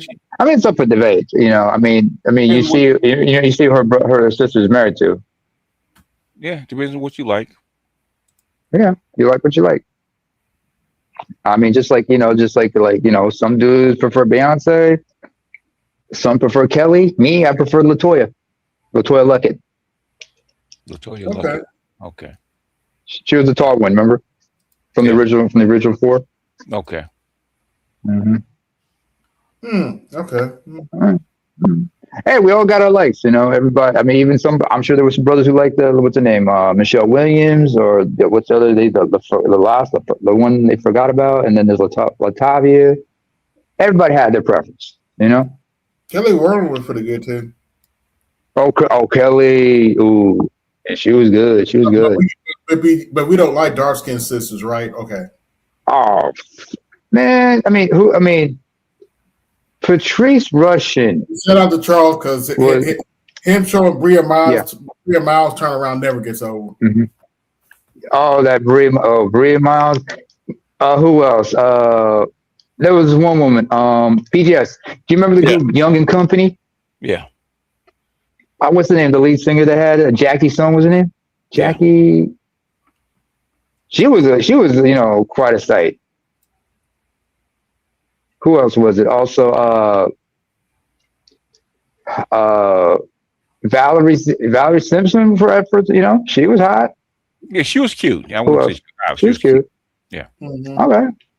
Yeah. Who else? No, well, we know your go-to. We know your go-to, sir. Murphy. Yeah. Hot coffee. And Nicole Murphy. In fact, Rich Pryor was trying to hit on her when back in the day. Oh yeah. Oh, I remember that clip. Man, what'd you look at my shit for? Oh, she's yeah. I remember you. Yes, I had a thing for Kyla Pratt. The hell? I do a thing for who? Kyla Pratt. Okay. Yeah, she's cute. Yeah. Uh-huh. Pull this one up because he did a skit about this. Oh, okay. Yeah, I remember. I know what you're talking about. Go ahead. Okay, let's see what's happening. Oh. Hey, honey. Oh, hey, what's happening? So, I'm sure you calling me because we got something going on. Like you got the results back. Like, yeah. So you got them back. We got them. Yeah, we got the results back. All right, let me pull over real quick. Ooh, hold on 1 second. 1 second. Let me pull over. I had to have these results sent to my sister's house because I didn't want Melvin to find out. That was a smart move. Yeah, because he don't need to find. Well, I mean, depending on what them papers are saying, like. I don't know what they said. I haven't opened them yet. Like, I'm just so nervous. Why you haven't opened them? Because I'm just this whole situation is stressing me out. And I don't know, something just came over me. Like when my sister said that they're there and I went and picked them up, like it just doesn't feel good. And then just this whole situation from beginning to end, like I'm just so stressed out. I'm just so nervous. I mean, we here now. Like it ain't really nothing we can do. Like, I mean, just open them up and let's see what's happening. Let's see what the reality of everything is. You know, man, we got to find out though because, you know, she done called him. Well, he done called her, and they met up. Like, and you already know what happened when they met up. Like, so, and I don't know. Like, we got to put a stop to this. If they sisters and brothers, we got to put a stop to this because she already got in her mind that she feeling like that he ain't, you know, and we don't know for sure. And like we gotta figure it out. So like open it up. Like let's see. I thought you were supposed to keep them apart. Listen, she grown. I tried. Next thing you know, I'm on the phone with her, and she telling me he kept blowing her phone up, and I'm like, "Well, block him." And she was like, "You know, we met up, and one thing led to another, and we got in the bed and all that stuff." And I'm like, "Baby girl, don't you know that could be your brother? Like, what if you get pregnant? Like, what if you know what I mean? Like, in her head, it ain't her brother because she in love. You see what I'm saying? And he don't know."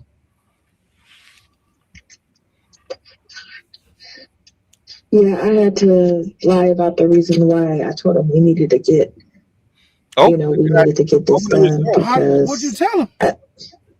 I told him that that I might need a kidney, and he had to get tested for a match.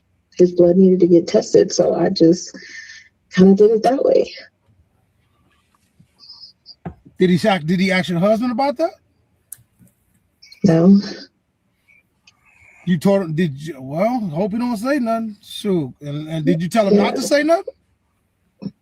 Yeah, I told him not to say anything, and I just had them swab everything and draw everything, and yeah, but I don't know. I really think we should just do this. Like, can we just meet up in person? Because I can't do it. I'm sick to my stomach. When you want to meet? As soon as possible, whenever you can. Can you get away right now? I can be over there. Huh? Yeah, I can be on my way. I bet. Meet me at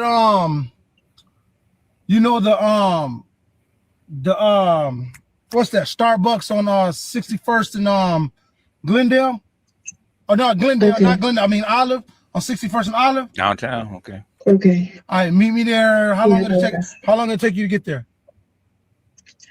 About 30 minutes, 35 minutes. I bet. I'm only like 20 minutes away, so I'll take my time. And okay. Yeah, let's go. I'll see you there in a minute. Okay. I bet. Bye. Shit. That's why they give. That's why they give them the last name. Mm-hmm. That's exactly the last name. Shout out to Louis for the 30. $30 cash app. He gets a. I can scroll down here and get to it. Cha-ching, cha-ching, cha-ching, cha-ching. You better thank you, donors. Yeah, I'm paying for them extra features on CapCut, so making use of them. Here's something I think about. I just thought about earlier. With the other discussions about the black women going off about this, down, the third, they talk about the horrors that black women are going through. And this is not to downplay what they're doing, but you know there are other black women in other parts of the world who are dealing with some far worse shit than you are. Yeah. Like in the Caribbean, they're actually dealing with DV, and there's no way to protect themselves. There's no VAWA. You know. I mean, they find women in the fucking desert in Mexico. Okay. Yeah, that's true. They deal with in Mexico. Okay, they don't play that. That's true. They don't play that shit outside the United States. Okay, the United States, United States and Western Europe are the only people that play that kind of shit. Okay, and black women playing. Okay, so exactly. Talk about femicide. In fact, the inter partner homicide rate went down even for women when black men stopped marrying these broads. Okay. Yeah. When the black marriage rate went down, guess what? The violence rates went down. Exactly. Yeah. So you understand the intellectual dishonesty about this, and they said like black women and black girls get through. I'm like, yo, I'm from Africa. Yeah. Look what we got to deal with. Women in America, especially black women in particular, actually rate reality through their pussy, man. That's why even some dudes out there say, man, are you hearing me with your pussy, or you actually with your ears? Okay. Or another way they say is like, motherfucker, are you on your period? No. The thing is not to be in a period. The thing is you interpret everything, hear everything through their pussy. Vagina, to their feelings, okay? You ain't shit, Louis. You're right. My mama is a Democrat. But his daddy was, BGS. BGS, I remember, what was it? Patrice O'Neill said it best. He said, our minds, our hearts, our dicks are not connected. Yes. They don't work as one because we think of something, we have to filter it through our hearts before we let it out, right? Yeah. Women, it all just filters out. I remember this one comedian, I forgot her name. It was on the Latin Queens of Comedy. She said she told the guy, one man in the audience with his wife, said, let me tell you something. When we frown with all our lips. Yes. Yeah. Women filter everything through their vagina, through their wombs, through their vaginas. Through the womb, the JJs, everything. You gotta think because it's all emotional. Because remember, what part of the brain they usually use? Yeah. That's why I'm getting tired of women educating these dudes, because the dudes are starting to act the same way. Like, motherfucker, what can I ask you? Like Dr. T showed this chick who had just stabbed her boyfriend and had people disappear, dump his body, right? Okay. The judge is sitting there getting ready to sentence her, right? He's asking her questions, right? Has said like 5 times, answer the question that I just asked you. Because she kept talking around the question, okay? I said, she didn't want to answer, and she knew that it's and you think you should be smart enough to plead the fifth, but what the thing is, she didn't want to answer. The thing is, she's going to be sentenced anyway, okay? She's already proved that she did it, okay? She's not going to escape punishment. But the thing is that even to save her life, she can't give you a straight answer. Yeah. So women actually filter all their logic through their vaginas. Bill Cosby had this bit where we said like, when I confront a woman or just like confronting a child and asking, why did you do that? And they'd be like, I don't know. Yeah, a little kid will, and and a lot of these talking to me, huh? and a lot of these women nowadays, are acting like little kids. Okay, like privileged little kids. I was confused, and I don't want to hear that you fucking confused. Don't matter to me. Yeah. Let me use a Bible reference. If I may. And I've said this many a times. Like it said, Jesus said, we're supposed to look at the world through the eyes of a child. Well, unfortunately, many a person has the heart or mind of a child. Yes. And notice I said a person, not a woman. I'm being general right here, folks. Have the hearts and minds of children. Yep. That's why a lot of them tear down their own house. Yeah, but see, you're not supposed to have the maturity of a child, though. Mm-hmm. Yeah. You're supposed to be open and untouched and unfiltered as a child, but you're supposed to have a mature sense of the world. Yeah, you're not supposed to be insufferable by default. Yeah. Well, there's a big decision. There's a difference between the terms childlike and childish. Yes. One is positive, the other is negative. Yes. So it's okay to have childlike enthusiasm, childlike innocence, but childish behavior or childish viewpoints, that's negative. So that's where we have to understand the difference right there. And it's not semantics here. That's why when you talk about politics and stuff like that, like the chick talked about Killer Mike, okay? You're mad because he didn't vote for women. That's all. Just say that.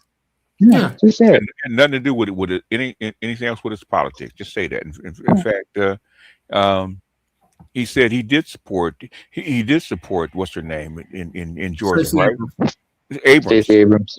But he had critiques of her. Okay, women don't think you should have critiques of them. They think they are above criticism. Yeah, well, BGS, master teacher. There's a saying we have in my mother tongue. It was an elder who taught me. In my mother tongue, we say, in other words, those who set the rules usually exempt themselves of accountability. They don't follow by those same set of rules. Yeah. So they think they're above the rules. That's what's going on with these women. Yeah. Louis, if your woman cheats on you, she's not your woman anymore. She's your jump off. Yeah. Dr. Sebi talked about what you said, by the way, earlier, BJS. Because remember, he walked in, he found his woman in bed with no dude. You know what he did? He just said, yeah, you all do, you keep on doing your thing. Let me just pack up my things and walk out here. Yeah, walk out. Yeah. Yeah. You change your woman no more. Okay. Yeah. What was it? Patrice O'Dell said, like, if my lady cheated on me with another dude, I'd shake that motherfucker's hand and then kiss my girl and say, I hope you're happy. No, the thing is, if she tried to come back to me, is it clean? Okay. Oh, that reminds me. There was a brother in this space. He's a red pill married. Sane Ain Madman 103. Of course, he goes by RPM now. Served 20 in the Navy. He was married to a Japanese woman. And of course, he refers to her as the meat bag because she cheated on him. And when she tried to rekindle, you know what he said, like, I'm not doing anything with you because I don't know where you've been and you refuse to get tested. Oh, well, it's because of that he got himself a fleshlight and a sex doll. Fuck all that, man. Put a condom on. Fuck her. Treat her like a hoe. Treat her like one. Yeah, well. This is in Cali, so I can tell you because I've done that shit, man. You want to put a reverse Uno card on her? She been your woman, try treating her like a hoe. See how she likes that shit, okay? Before you go over there, give it to him, man. I want it first, okay? All right. Okay, that's probably him calling you. You need to go. You don't care. He ain't my woman. You his woman. Let him worry about it. He planned he did file for he legally separated from her, filed for divorce. Yeah. And the reason she tried to rekindle the marriage is because, well, first of all, she realized she would not get access to his naval benefits afterwards. His naval pension. Yeah. And he realized, all right. Then she realized, she's fucking up. Even the kids were telling Dad, you need to come home. She's all fucked up and everything. But he's like, all right, so what? He came back. We say we live separately. No, I wouldn't do that. Fuck all that, man. In other words, the new contract is not part of the old contract. You want me to come back? You got to pay me. Yeah. If I'm going to be your side dude, now you got to pay me. How much you got? You ain't got no money? Go kick rocks. Yeah. I'm not paying for a chick that's gonna cheat on me. Okay. If I'm paying for you, at least have the temerity not to let me find out that you're fucking up. Okay. Yeah. Or fuck around catching STD in the process. That's one of the most ultimate bait and switches out there. I am not. I could care less about a chick fucking around. If she, if you have a side chick, you care that she fucks other dudes? No. Why? Well, wait. Can you repeat the question? Sorry. What was the question? If you have a side chick, FWB side chick, whatever you want to call her, you care that she fucks other dudes? Not really. Why? Because she's not. She's not my woman. She's not your she's not my woman. So in other words, the reason that my women do not want me to find out that she fucked another dude is because I'm gonna treat her like she a side chick. Okay, I put you in another category. Okay, you come back You around. get demoted, like Patrice said. If I find out that you fucked around and you went behind my back, you come back. You come back as a side chick. You don't come back as my woman. But the thing, that's too black pill for most people. Yo, MS Delta's got a story. Can you read it out loud for me? Let me read it. I got it. BGS, funny story. My nephew had a baby 4 months ago. My nephew just called me and said my sisters and mom showed up to look at the baby. My sister looked at the baby to look like us. All right. Baby looks like that. People don't really believe in the South. Okay. They don't play you dumping somebody else's kid into the bloodline, okay, without permission. Okay? Now, if they know about it and they cool with it, because black people are really cool with it, right? If you fall in love with a kid and you know that a kid is not your kin, but they love the kid anyway, they'll accept the kid as part of your family, right? But thing is, they don't like that undercover shit. That you trying to put a jacket on the dude, okay? They don't like that shit. Yeah, sneak. Yeah, that's sneak shit. Yeah. My cousin, I talked about that last week. Yeah. In fact, that's what the African people were saying. If I decide to love and accept the kid, that's one thing, okay? Because I know. I said I don't want that sneaking around shit. And you blaming shit on me. It's not mine, okay? In the past, in certain cultures, you could kill a child because of that. Ain't no such thing as Billie Jean, okay? But things, people think that that's a man thing. Women feel the same way about their bloodlines, okay? If that's your baby and that baby's born, the first them chicks ain't there to welcome the baby. They want to see if that baby's theirs. It's part of the family, okay? And the first thing is, if they don't see no parts of themselves in that baby, that's what they're gonna do. They're gonna look at you and they're gonna shake their head. Yeah, my aunt denied that baby the whole time, and sure enough, she was right. Yeah, they don't play that shit, man. People think they play that shit. People, it's just the man's insecurity. No, it ain't. But the women feel the same way. Okay. Now you might have brainwashed these chicks and believe all women, but man, they didn't trust them hoes back then, man. You know. And the first thing, no. It's two things that Southern women, your grandma used to tell you. Okay, one, don't get no ready-made family. In other words, don't get no woman with kids. Make your own. Okay. Yeah. And the other thing is mama's baby and daddy's maybe until that kid right. It ain't yours, okay? But people forget that. I'm old enough to remember that because the first thing when I had my kids, right? The first thing my mother and folks did is look at that baby and see if there's some of us in that baby. And the first thing we do, because I did it with my nephew, right? Okay, and my son, okay. This chick tried to put a jacket on him, right? Okay, number one, shouldn't be fucking around in the first place. I could have told you about this shit. And second thing, look at the picture. That ain't your kid. It's not your kid, okay. But you want to play. He wanted to play like it until they started pressing him to actually pay for the kid. I was like, now I want to test. It wasn't your goddamn kid. When we first saw the motherfucker. Wasn't your kid. Oh yeah, I remember. Was it the? Yeah, you wanted to play house. You want to play house. Same thing with my son. You want to play house until she started asking for child support. Then all of a sudden you don't want to play house no more. I was watching. But to that point though, BGS, I was watching Maury one day, and This dude's sister was adamant that his kids weren't his. Okay. Yeah. But here's the twist. They showed his daughter and him. I wanted to go in another room and cry somewhere. Okay. That baby looked so much like him. It was scary. Okay. Yeah. But if one of your relatives said that's not your baby, take heed though. I'm not saying it's always right. Yeah. No, this is one time it wasn't right. But Okay. Normally it is right. That is true though. Yeah. Because I looked at a baby too. I was like, yeah, that kind of don't look like my cousin, but still. But in this case, she was all the way wrong. I mean, the daughter looked just like her. Cute baby, she was a cute girl, but the daughter just looked just like. You put them side by side, they look just alike. Yeah. I'm like, come on now. I understand some cases, but nah, not this one. Yeah, but thing is that's why I want that thing that Dr. T was talking about, DNA testing at birth. Eliminate all that shit. Okay. When you wait a minute, can't they do paternity tests pre-birth?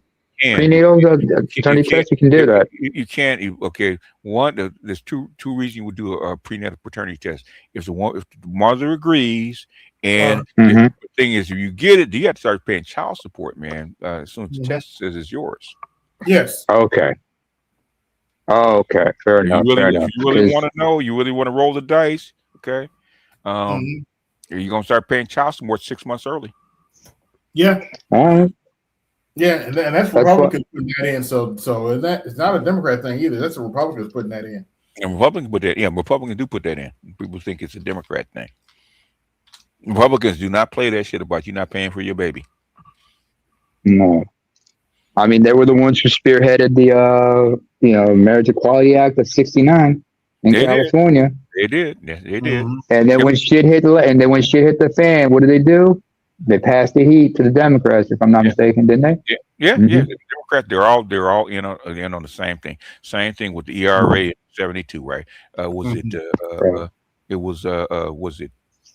in the Senate it was 98 to 2, and then in the Congress it's like it was like 400 to like 3 or 4 or something like that, some shit like that. Okay, so basically overwhelmingly passed. Okay, so both sides were against it. It's bullshit. Okay, they always rewrite history. In fact, most of these chicks actually want to give up child support and alimony, right? Republicans say, "Oh hell, fucking no." The conservative women say, "Hell, fucking no, we're not giving that shit up. No. We ain't fighting no wars. We're not doing that hard ass work. You're gonna pay for your kid, and if we break up with marriage, okay, you're gonna pay alimony." So, I'm glad I live in Scandinavia, sir. Yeah, it's a mixed bag. When you tell me that. They're like what you said, BGS. They agree. They agree on most things. On most things. They keep they just nitpick on the details. Like they blaming this Iran war on Trump. You got to most of these goddamn congressmen actually agree with the shit, man. They're not against it. No, they're not. Wesley Clark. You remember General Wesley Clark? He talked at a speaking engagement. He talked about there was a memo and there was a list of countries they were targeting. Yeah. And Iraq, Iran, everybody was on that list. Even North Korea. There was a thing called ungoverned space. They wanted the whole Sahel to be under the needs of white people. Because they can't live in sub-Saharan Africa, right? So they wanted the whole Sahel from Mali all the way across to Iran. Sahel, like from Senegal all the way from Senegal in the west all the way across, and in the Sahel, that also because there's this organization called Sahel States. Yeah. Sudan, everybody. Eritrea is part of that as well. Not Ethiopia, but Eritrea is part of it because the northern part is part of Sahel. Yeah, and they have their organization. And go ahead. But Senegal wasn't part of the what they call ungoverned states. It was Mali. No, they're not. Mali all the Yeah. way across to Iran. To Iran was on Mhm. on the okay. That's true, Senegal true. and was not on it. No, it's not. Mali, Burkina Faso, Yeah. Niger, Mauritania is okay. You know, Yeah. what else? Who else is part of that Sahel? Even though Burkina Faso, Senegal, and all that were considered West Africa, and they're considered sub-Saharan Africa to Yeah. the Westerners. Okay, Absolutely, that's true. because it's too wet and there's too much disease. Well, too many diseases down there in where they can actually survive. So they stay up there. Yeah. Go Mali. Mali's as far down as they'll go. Mm-hmm. Man, And maybe the malaria in certain places. Oof. And maybe the tip of Niger, okay, but they're not going down further than that. That's like Niger was never really on the list, okay, but Somalia and all them folks are all on the list. Yeah, Somalia is. Somalia, Sudan, they're all on the list, okay. Yeah, especially like all along that Indian Ocean coastline, because that's flatland mostly. Yeah. You go also across into Ogaden. There's this region that's on the Ethiopian side of the border called Ogaden, where mostly people there are ethnic Somalis. Yeah, that's a big place. Head north, go to into the Danakil Depression, which is this triangle area between Ethiopia, Eritrea, and Djibouti. Yeah, because most of the folks there are far, and it's a lot of volcanic activity. That's part of the East African Rift Valley. If I can find it, I'll show it because she actually talked about it back in 2003 about the thing of ungoverned space, and it's supposed to go from Mali all the way across to Iran. Just like they're all on the list, like Libya and Syria and Lebanon, and all these people are all on the list. Yeah, Lebanon. I've known so many growing up, man. I knew plenty of Lebanese folks, Yeah, nice strange. folks, It's nice, but strange people. They're very strange people. They're very cosmopolitan. They don't see themselves like Arabs, like the other Arabs, No. Their relationship with Syria is like they're the more sophisticated, like urban folks. Yeah. But they look at the Syria as like more backwater. Even though if you go to Syria, you're going to find a lot more people with light colored eyes. Green eyes are not uncommon among them. Yeah. But Lebanon, especially after rebuilding from the Civil War. Yeah. They're Semites, so they got a lot of your Hittites came down from the I think it was the 11th century BC came down and Steve Jobs from Syria. No, he was Assyrian, not Syria, but Assyrian. That's a Semitic. That's a different Semitic group. Yeah. Okay. Either that or maybe from the Caucasus, one of those places. Yeah, but Syria is closer to Iraq, is it not? Iraqi. Syria is right next to it. No, it's Syria and Jordan. They border Iraq. But I know the Syrians is Assyria. So. No, I'm talking about the Syriac people who are descendants of the ancient Assyrians. Yes. And their mother tongue, Syriac, is modern day Aramaic. Okay. And you find them in parts of Syria, and they're mostly Orthodox Christian, but they're predominantly in Iraq. Okay. Yeah, that's what I thought. Because and the folks who've been, and you still find plenty of them in Iraq, in Syria, because Syria, they say that we are descendants from the ancient Assyrians and everything, because if you look at the history of it, and they were just Arabized. Yeah. And Egypt and Lebanese, they claim descent from the ancient Phoenicians, because Tyre, Sidon, and everything are still there. They are, because the Phoenicians are a mix between the Hittites and the Egyptians. Yeah. Oh, really? Okay. Yes. And the Canaanites, because remember, you got Palestine for known as Canaan. The Canaanites are Egyptian. They're part of Egypt. Canaanites. There was another people called Edomites. I remember. Yeah. They will be called Bedouins nowadays. Okay. In other words, they were sheep people going from one place to another, but they were part of Egypt. And shout out to the Phoenicians. That's where your alphabet really comes from. Where? Yeah. Before the Greek, because people used to think it's Greek, but before the Greeks, the Phoenicians had an alphabet. Yeah.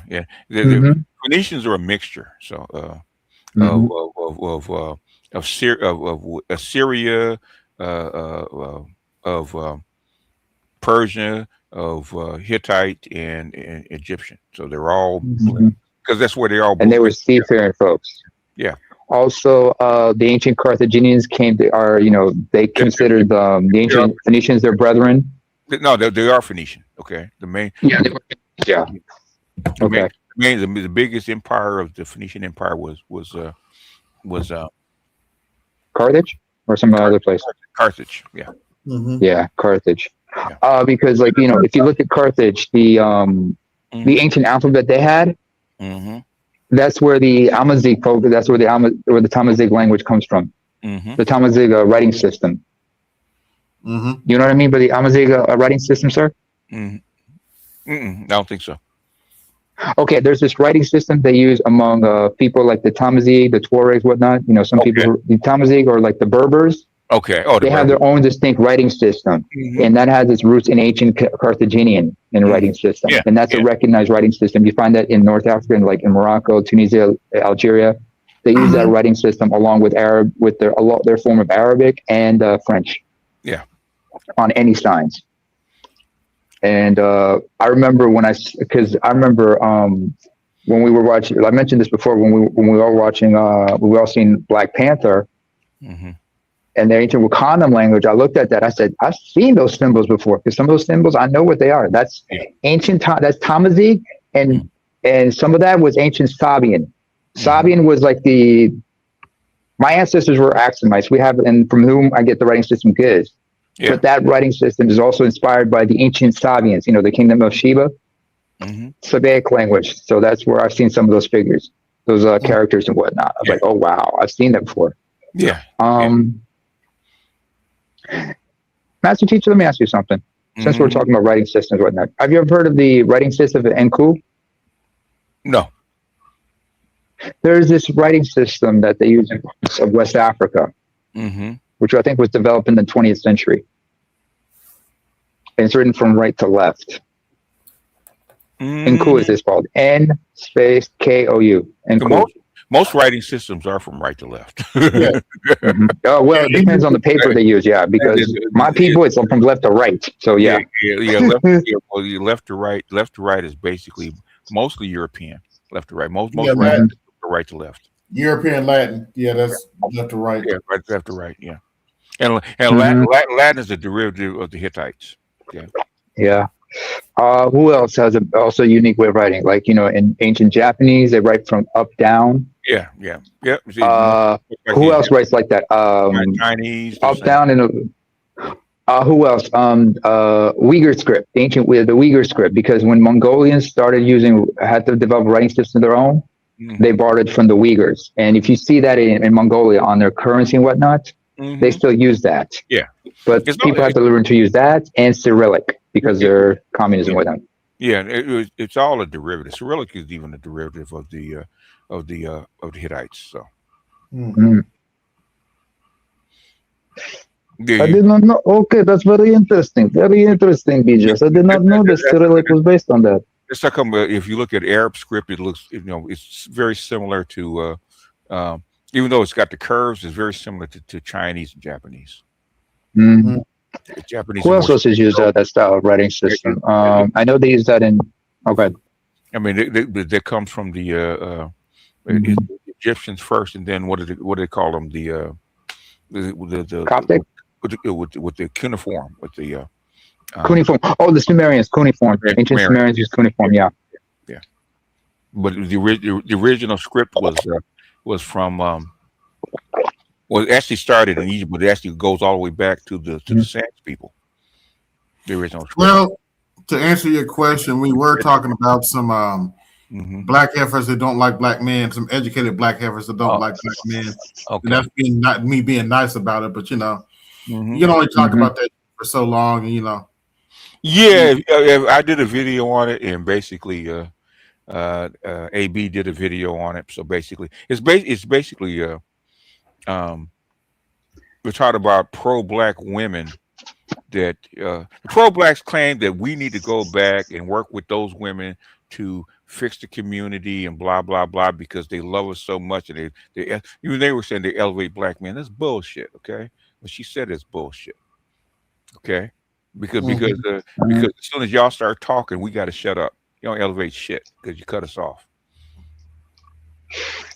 I mean, and then when the men want to speak up, brothers will actually pull his sleeve, man. No, you can't overtalk the sister. That's a sister. That's a sister. Yeah. BGS. I was only kidding when you said that, but to hear them bitches, man, I was like, they could've seen that shit. What I'm saying is that's why I showed it, is because it was such an egregious form of what they're saying. And like I said, these are not uneducated ghetto chicks, man. These are educated pro-black women that are in the middle of a movement, man. They're not regular people. Okay, these are influencers. No. These are what do you call it? Protesters, all that kind of shit, man. They're not movers and shakers. Yeah, movers and shakers. Yeah. Yeah. Yeah, they were talking crazy about black men. Like, yeah, what I need to protect you for? Yeah, in fact, we weird out of FD signifier, same shit out of FD signifier and consciously, the same shit. Okay.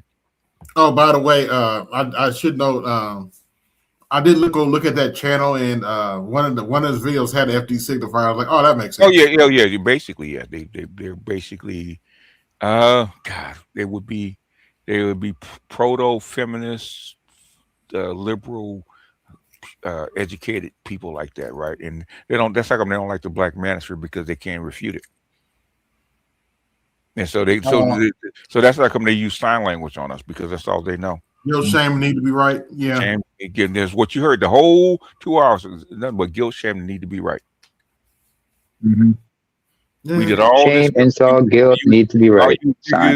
Y'all have no compunction or no empathy for what black women go through. Shut the fuck up. Okay. Yeah. Hold on, wait. We have no empathy for what black women go through. Okay. Yeah. Okay. Yeah. You know what my response to that now is, BJ's okay. Y'all want to, because I'm just gonna go to the heart of the problem. Okay, y'all want to talk about SA community? All right, fine. Let's talk about how y'all sweep that shit under the rug and keep it a secret and just keep the shit going. Oh yeah. Now, do you want to talk about SA in the community? Oh no. Oh, I didn't think so. Yeah. You don't have. That's when I like. When I hear them talking about SA, like y'all don't want to have no honest conversation. No. If that was the case, they wouldn't be after white men so much. Okay. Because white men were the ones who was actually raping them and shit like that, man. Even in the 60s. In fact, we was playing this movie called Nothing But a Man, right? It was actually filmed in the 60s, right? And the dude was actually on a date with a chick, right? Okay. 2 white guys came up, man. They were trying to take his woman and go have sex with her, right? Right. Want to take her out of the car. Now, the reason they didn't is because she was the preacher's daughter. Otherwise, they'd have taken. They would have taken her. Oh, I was reading in American Slave Codes. Black woman didn't have any man could rape her. Yeah. Well, yeah. Except a slave, he couldn't rape her because no. They said even if a slave raped her, they wouldn't do anything. Yeah, but the thing is, if he had babies and he wasn't on the certified list, okay, he could be killed. Okay, can't put no effective baby to that woman. Yeah, that's not true. In fact, a lot of if you're a runt or something like that, they didn't think you're viable as far as producing offspring. Certain workers that they could use, they're castrate the dude. Yeah. So if you're short and you're skinny, they're gonna castrate you because they don't want you to actually reproduce. Yeah. You got bad stock, basically. Yeah. You're bad stock, they would assume. Just like they would do an animal. Yeah. Oh, just like how they turn certain stallions into geldings, basically. Yeah. They turn them into geldings, exactly. Yeah, to get them neutered. Or just like when they neuter a dog, it's like this is also, I mean, to your point, BJS, this is also, since we're talking about like, them wanting access to black women, this is why you have consent laws in the South, age of consent laws as well, because it was about access to black women. Yeah. Correct? Yeah. This wasn't about white women, fellas. It was about the age of consent laws were about white men's access to black women without having to worry about legal ramifications. Okay, age of consent laws. Okay, okay, was one originally to make sure that she was of reproducing age. Mm-hmm. Touched her. In other words, if you don't want to try to have sex with an underage female, you actually can do some serious damage. Okay. Okay, Yes. but the modern age of consent laws was actually to make sure that the woman could be educated. Yeah. So they raised Fair it from 12 to 16, and then from 16 to 18 because they actually want to make sure she got out of high school. Because they did that in Ghana when I was there in like 2007, 2008, because they were just changing age of consent laws to 18. Yeah, that's the reason, and that right there is the reason why I can't watch the Time to Kill on a regular basis. Okay, I mean, yeah. What they did that little girl. Well, hell, it's almost 2:00 now, so I can just come out and say it. To make a long story short, yes, they deserve to die, and I hope they burn in hell. Yeah, well, yeah, they One did. of the best lines in that movie. And basically, he's gonna do it. So you can kill me now because I got revenge. The same thing that if you remember the movie Ma Rainey's Black Bottom. I ain't seen that. Go. I'm gonna check it out. I think did I show it or did Dr. T show it? Okay. I might show it. It's on Netflix, isn't it? Yeah, it's on. It was one of the last movies that what's his name made. Okay, Ma Rainey's Black Bottom. What's his name? Chadwick Boseman. Chadwick Boseman, yeah. The other movie was the Five Bloods. Love that one. Yeah, but I think Ma Rainey's was the last movie he actually made. Black Bottom. All right, Ma Rainey's, yeah. And the fact is, the reason he was so upset is because four white guys, his father was away, four white guys broke in and raped his mother. Okay. And then his father found out about it, and then he killed the four white guys that raped his mother. And they found him and hung him. That's not right, unfortunately. Yeah. Wow. That sounds He made peace with the fact he was gonna get lynched, so he said, "Yeah, I'm gonna get mine." He couldn't live with it, so he said basically, I say the same thing. At some point you got to say, okay, you know what, you got to go. I don't care what it costs. Yeah. That nihilistic viewpoints.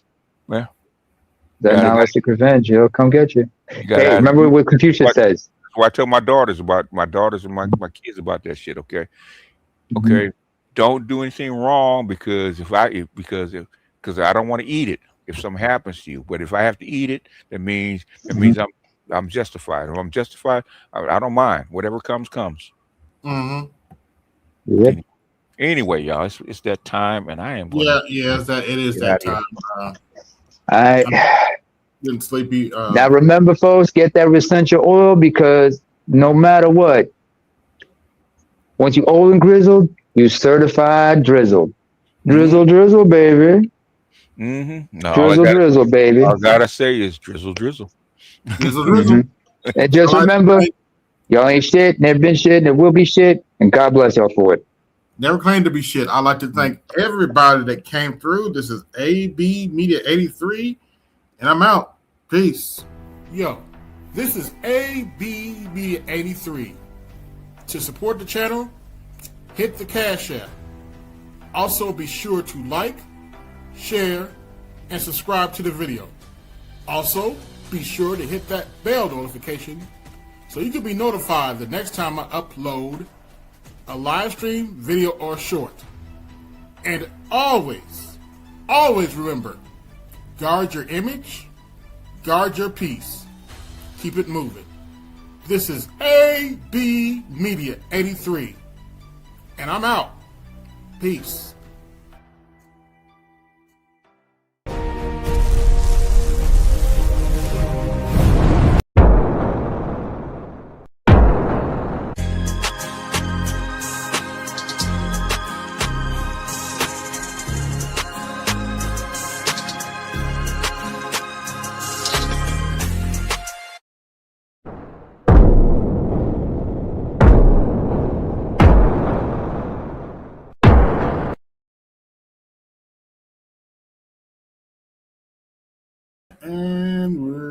done.